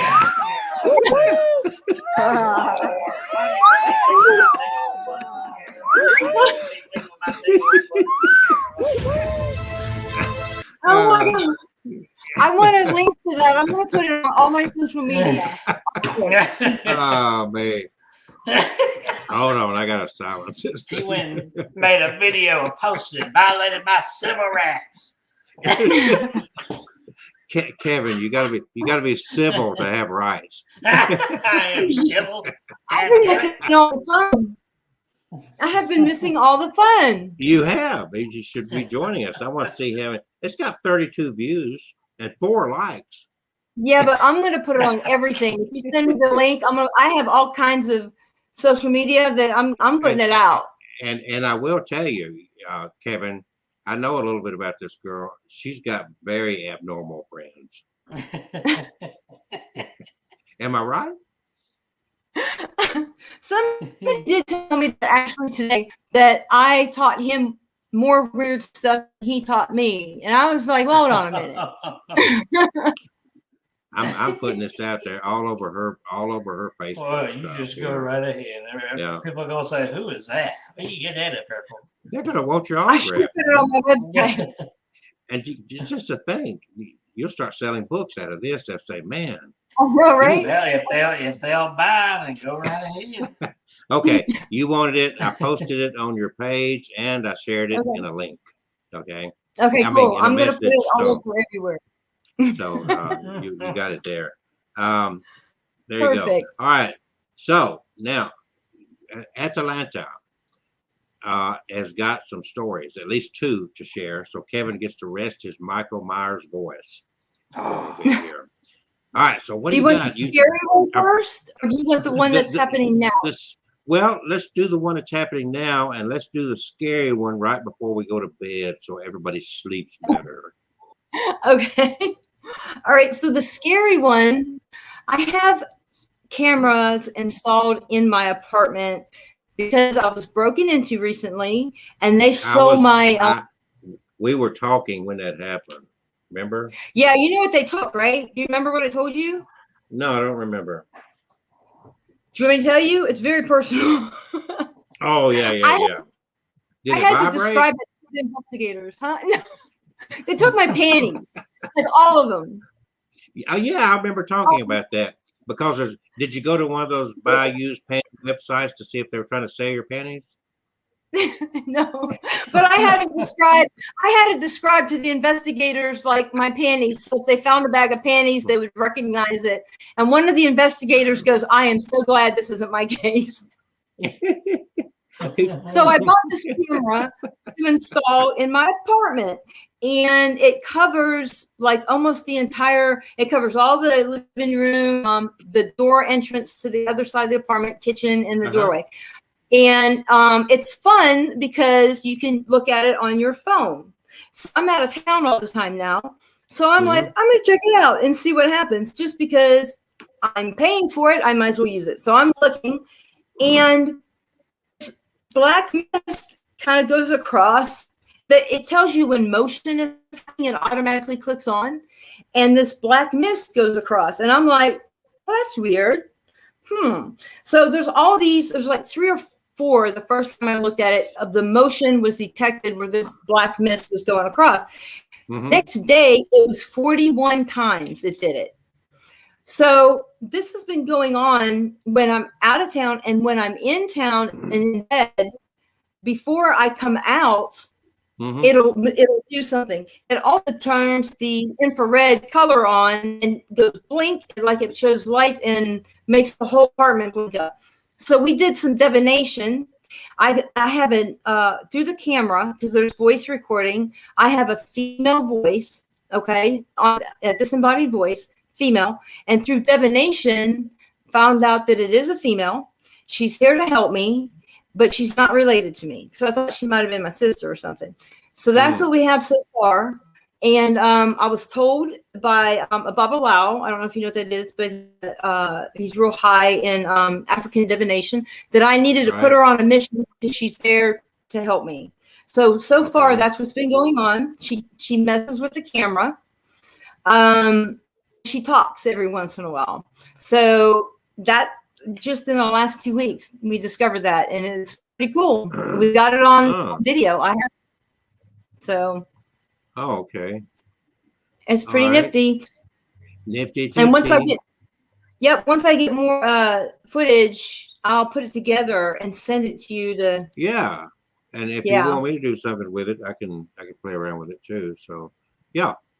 That is so a black mist, and I'm looking for something here because clearly I think it needs to be shared. Oh. And we also tested the camera to make sure it wasn't malfunctioning, and we put it in a different section of the house, of the apartment, and it works fine. It works absolutely fine.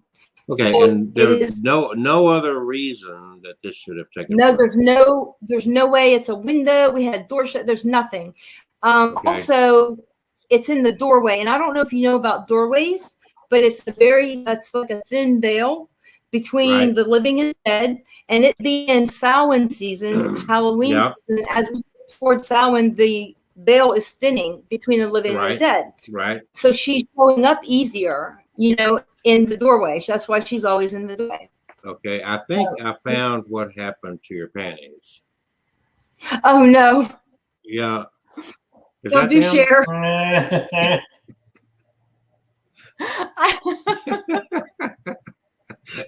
I need that pair. All right.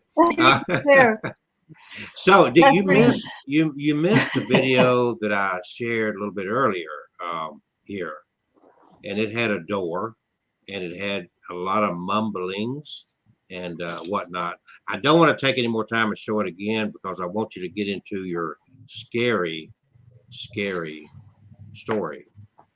It's pretty scary. Well, it was anyway to me, and you can imagine. Have you looked up above your head there about the creature sitting next to Michael Myers? He's not Thomas. scary. And Well, you thank know, you. when he first came on, he was This- wearing Michael Myers mask. The then- scary one and is then over there. He decided to take it off, so I warned everybody. I said, "You're about to get scared now." So Well, they've seen Aw, your bug all this Kevin. time. Oh, There's- Kevin. I know I shouldn't, but you know what? Anybody that can twerk as good as him, you got to give him respect. That's And pretty play good. the- I have to say. And play the flute too. Anytime, do it. Hey, I want to see Michael Myers play the flute. I don't think he can. Yeah. I bet he could. You know, his bet he lips don't could. even part. Or you Yeah, need to but get a little you- razor you knife can and fix cure that. that problem. Yeah, you can fix that. Yeah, just big enough. So that story took place at your apartment, and I was kind of in on the beginning of that happening. I didn't know the rest of the story till just now, but I'm glad that I found that for you. I appreciate that. He's always got panties all over his house there. Yeah. So I'm staying with the wrong person when I come to Birmingham. I just need to come to your house. I can get some new panties. I got it. That's it. Okay. Yeah. Well, we'll share them. Okay. We can do that. All right. So the scary story, did it happen at the apartment or where did it take place? No, it happened when I was younger. And I've always had this ghosts and spirits tend to come to me often. Yeah. Good. I thought Kevin, how old do you think she is? 27. Yeah, see 26. there? No, you're so good. I love you. Yeah. I love you so much.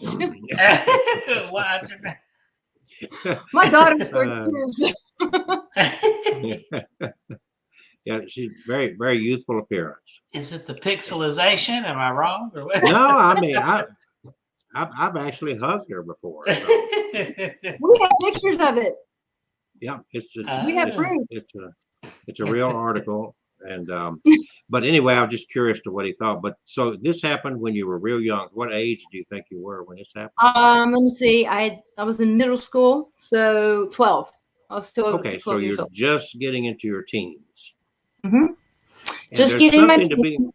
So there's something to be said, and if you have studied the history of hauntings and so forth, that girls that are just entering into puberty, they're just starting their period and all that's going on, are more susceptible to interference with activity, if you know what I'm saying.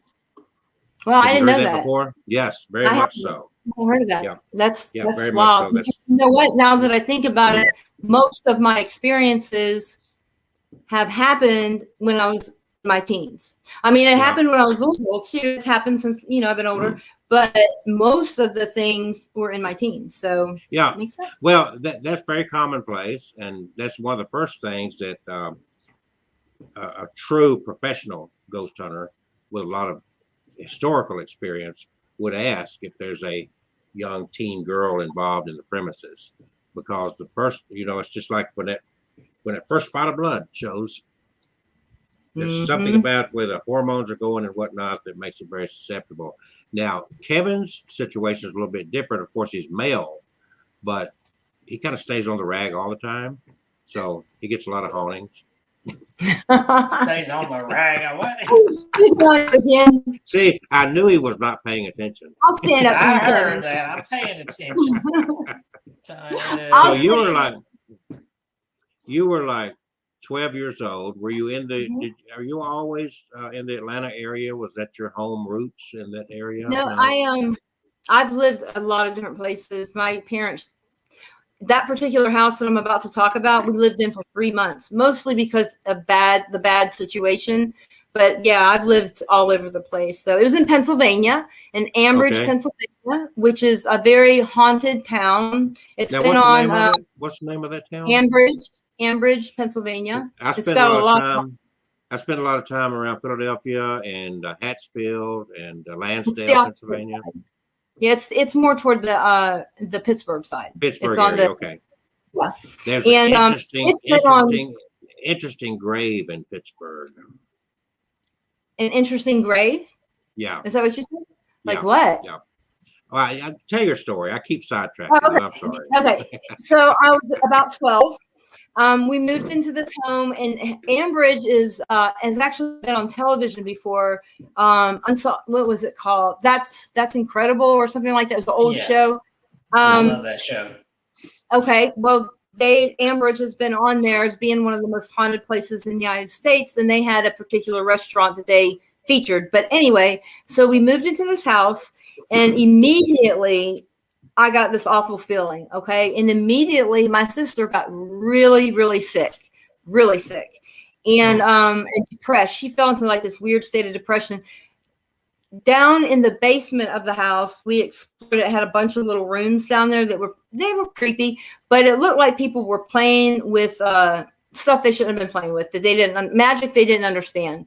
So I was laying in bed and had my window open, and bed's this way. I'm laying this way, and my window's right here open. There's no screen because it was a cool night, letting the air in, whatever. I'm on the top floor. It's no big deal.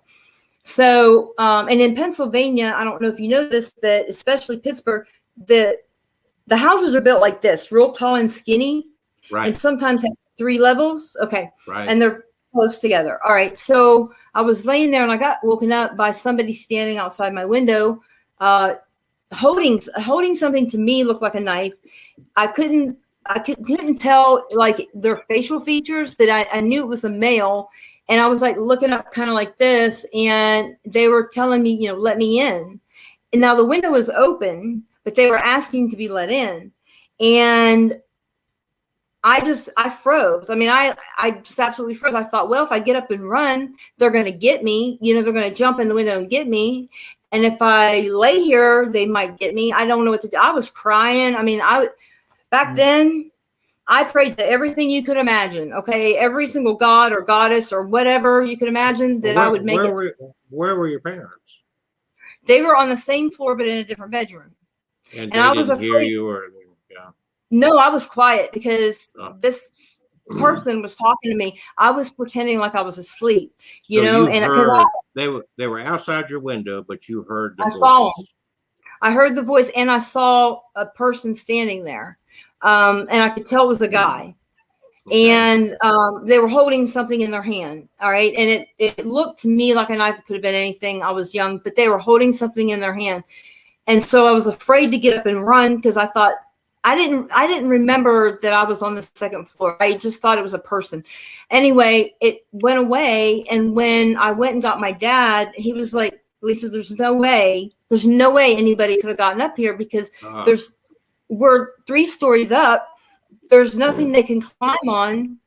There's just no way. And it had stayed there for a good 10 or 15 minutes. And I was so scared, but it was there. But that house, a lot of bad stuff had happened in that house. And things, my sister got so sick that we thought we were going to lose her. And I mean, we stayed there for 3 months and left because it was so bad. The energy was so bad.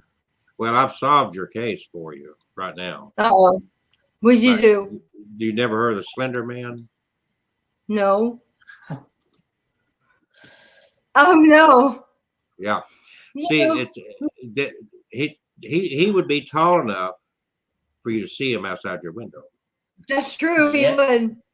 And you I've never notice heard that of him. he has no facial features. You see that?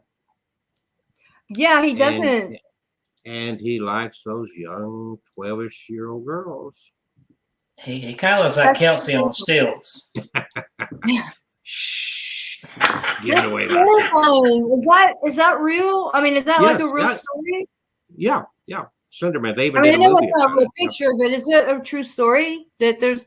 Wow. Yes, that's what's said. Of course, like with anything, some people will make up stories, but this is based on people that had true experiences. Even his Michael Myers has some factual basis to it in history, just like,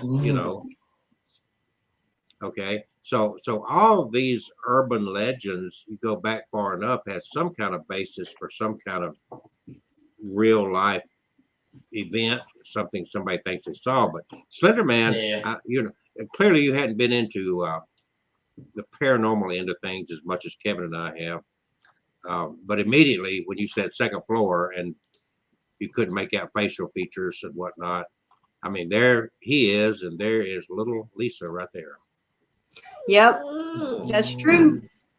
That's true. I have a visitor, by the way, on your show too. See, that's okay. I like fur babies. In fact, Fur I babies. like animals. I like animals more than I do humans, generally speaking. And they do a lot.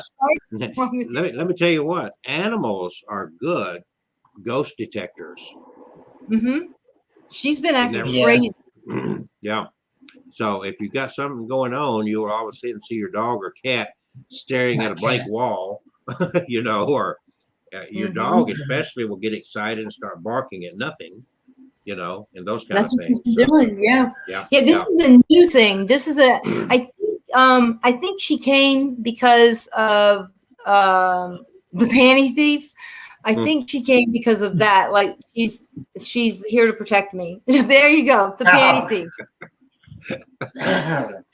I could get us a matching pair. I could get us a matching pair. You gotta get us a matching pair. That would be sexy. By the way, I have a bone to pick with you. Oh no! You sent me books. The bone. Yeah, the bone lady has a bone. When I come back to Birmingham, I'm gonna have to bring some books because you sent them to me, but you didn't sign them. No. Yeah, by handwriting. You know, I have a PhD, and my handwriting sucks. So if I need to get a rubber stamp, because if I hand wrote it, you wouldn't be able to read it. Well, you can't read mine, but you know, it's the thought that counts. Do you have a thought? What's your thought? My thought is always great. What is your thought? Yeah. You bet. Well, yeah, that'd be good. Let me know when you're coming. And I get to Atlanta, believe it or not. Where do you live outside of Atlanta? I actually live an hour from Atlanta, 20 minutes from Macon, kind of in between. Okay, you're kind of halfway, yeah. So if I came from like Columbus, Georgia, I'd kind of be going close to you, go to Atlanta. Yeah, I can meet you out in Atlanta anytime. It's not far. Okay. I think I don't know if I was living here. I think so. Whenever you were on my show, you moved at the time that we were first getting connected. Okay.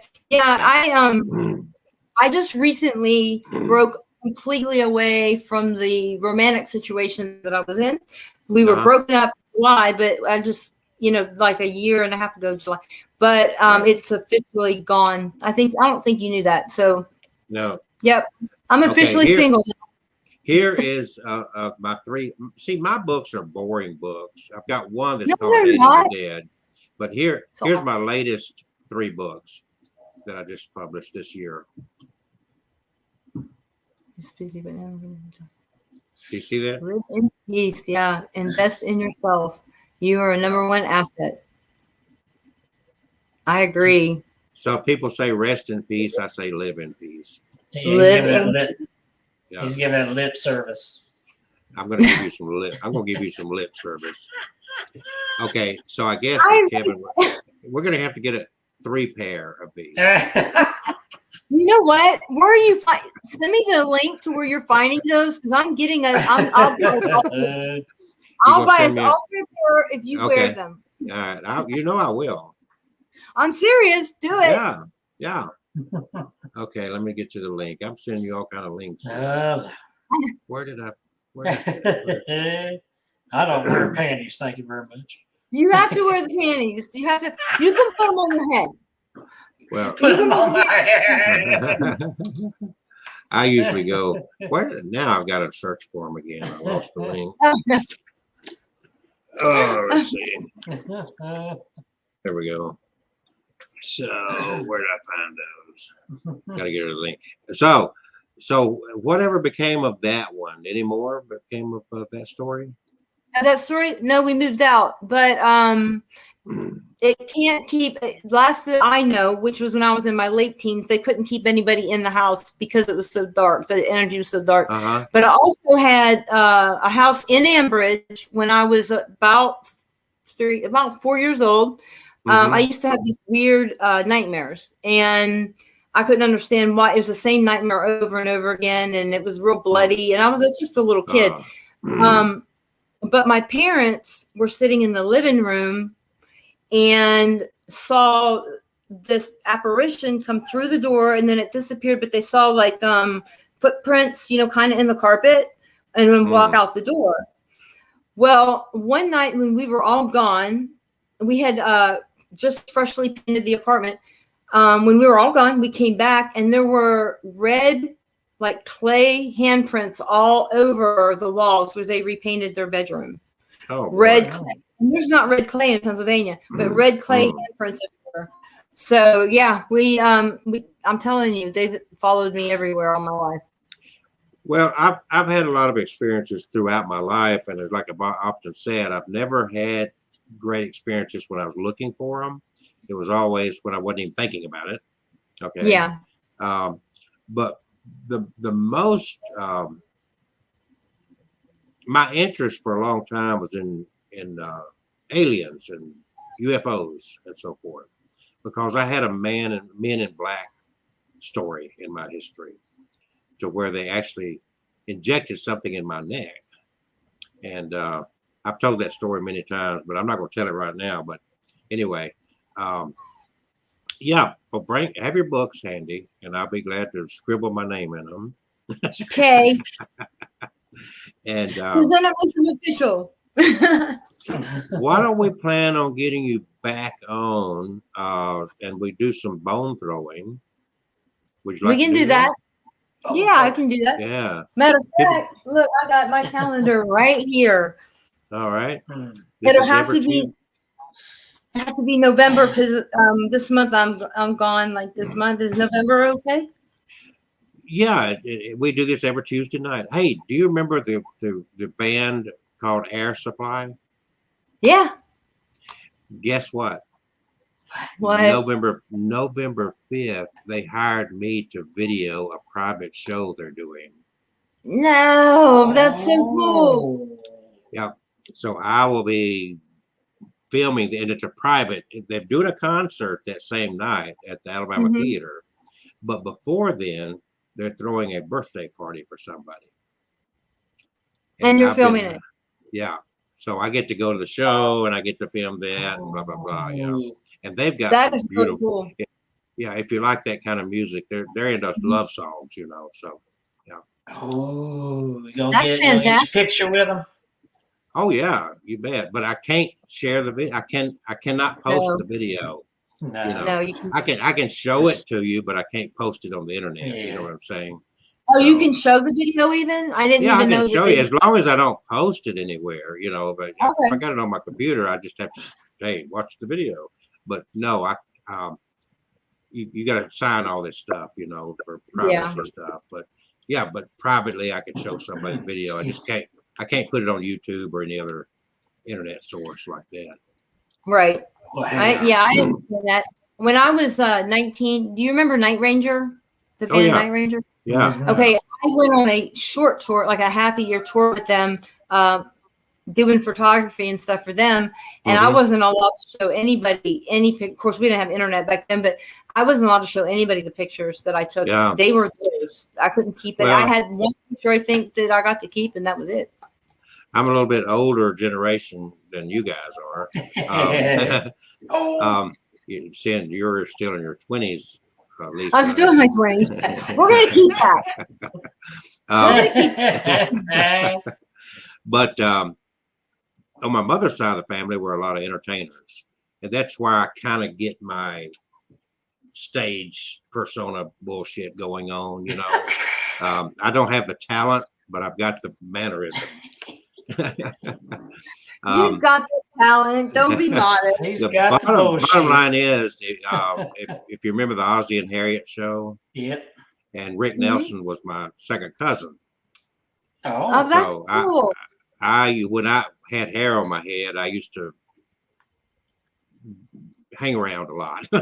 But yeah, but I lost all my pictures because after my family died, I moved on to a houseboat up in the Hiawassee River up outside of Chattanooga, Tennessee. And the tornadoes came through and sunk my boat, and I lost all my stuff. And of course, the pictures were all Polaroids and that kind of stuff, from back in the day. But yeah, I've had a little connection. I was never a starstruck person. I appreciate talent, but I understand that these jobs of being a musician and an entertainer is hard freaking work. It is. Yeah. It is really hard. They don't even get how much these guys go through before they get on stage. Yeah, they don't. They don't understand at all. Look at 78-year-old Mick Jagger. Oh, yeah, right. I mean, he's on tour right now. Have you seen him dancing around on stage? Go to YouTube and look at him. He just played in Nashville Saturday. And wow. Kevin would die if he tried to do that.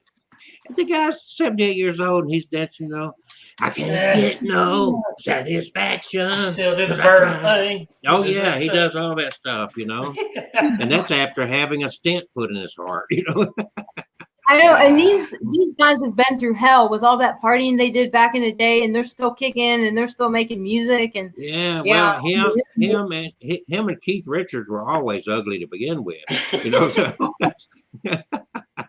That's not right. No, Keith Richards was pretty cute. I think he was pretty cute. He's not cute now, believe me.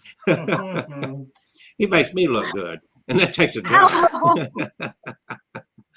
But it's hard work. But that when you're younger, you work hard, you play hard, all the above. But I sat in Universal City, at the Universal Sheraton in the basement.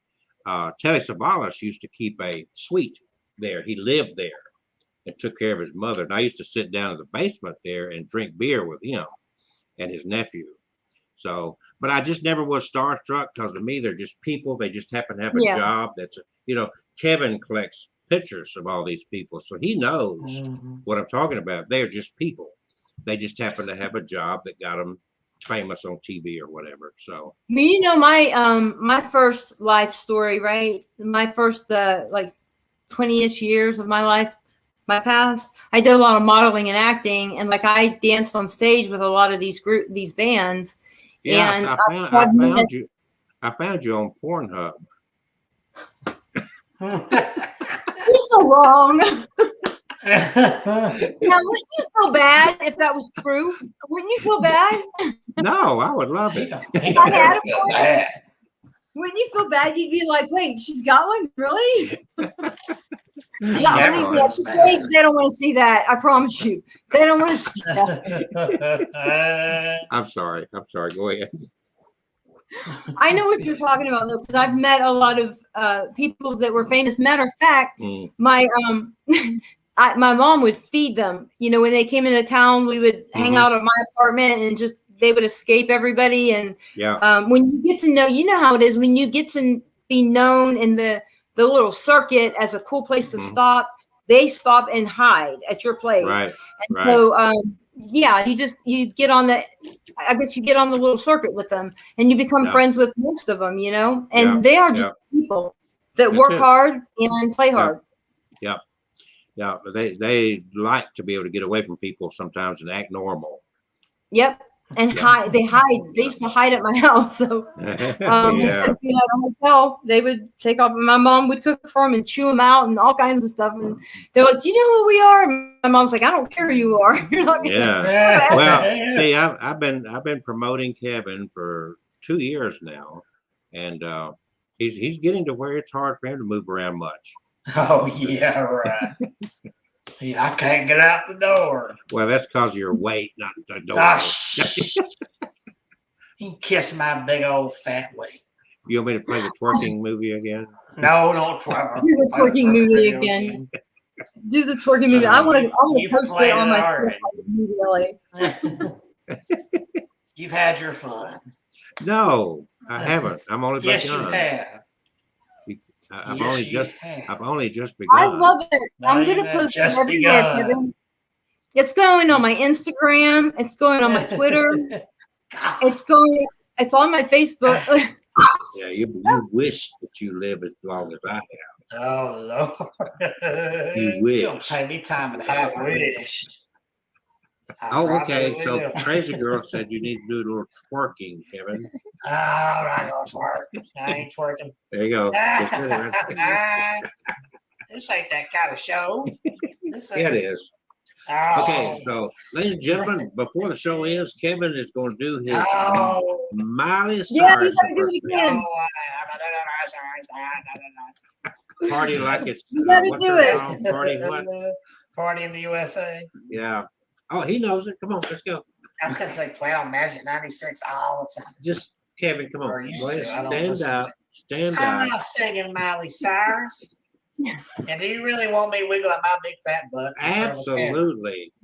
You got some Absolutely. strange interests. Absolutely. You know. Has he ever claimed to be normal? I would think my flute playing would be better than But I my think big old rock wiggling in the twerking, train. twerking while you play the flute, that's got to rock. Oh gosh. That is a skill. I know. I'm too big to do. I'm too fat to do twerking. Oh, no. You'll bust I think it, baby. Can I'll I bust put it my on my pants, YouTube yeah. channel too? What's that other song? Can I Let's put it see, on the that, playlist on my Big YouTube? Butt. I think I'm gonna do that. Big Big Butt. butt Yeah, and yeah. I cannot lie. The mother can't deny. When That's a crazy girl. Lord, why do you want me wiggling my big old butt? Yeah. Lord, why do you want me wiggling my big old butt? Yeah. Where's the money? Dude, make it rain. Oh, Make it man. rain, Kevin. Where's the money? I think that was a major production right there. So you never see Kelsey dare to put his big old butt up there and wiggle it. Of course, that would really tear up the internet. Thing. No, I got to wait till I get my panties to do that. Yeah, the Ghostbuster panties. Did you send me that link? Let's see. No, it didn't. Actually, that was not for sale. That was disappointing. I never, went. I'll make No. some. I know where to Yeah. get the patches. I will make some Ghostbuster panties. I will do it. I'll do it. Do it. What size do you wear, Kevin? I don't wear it.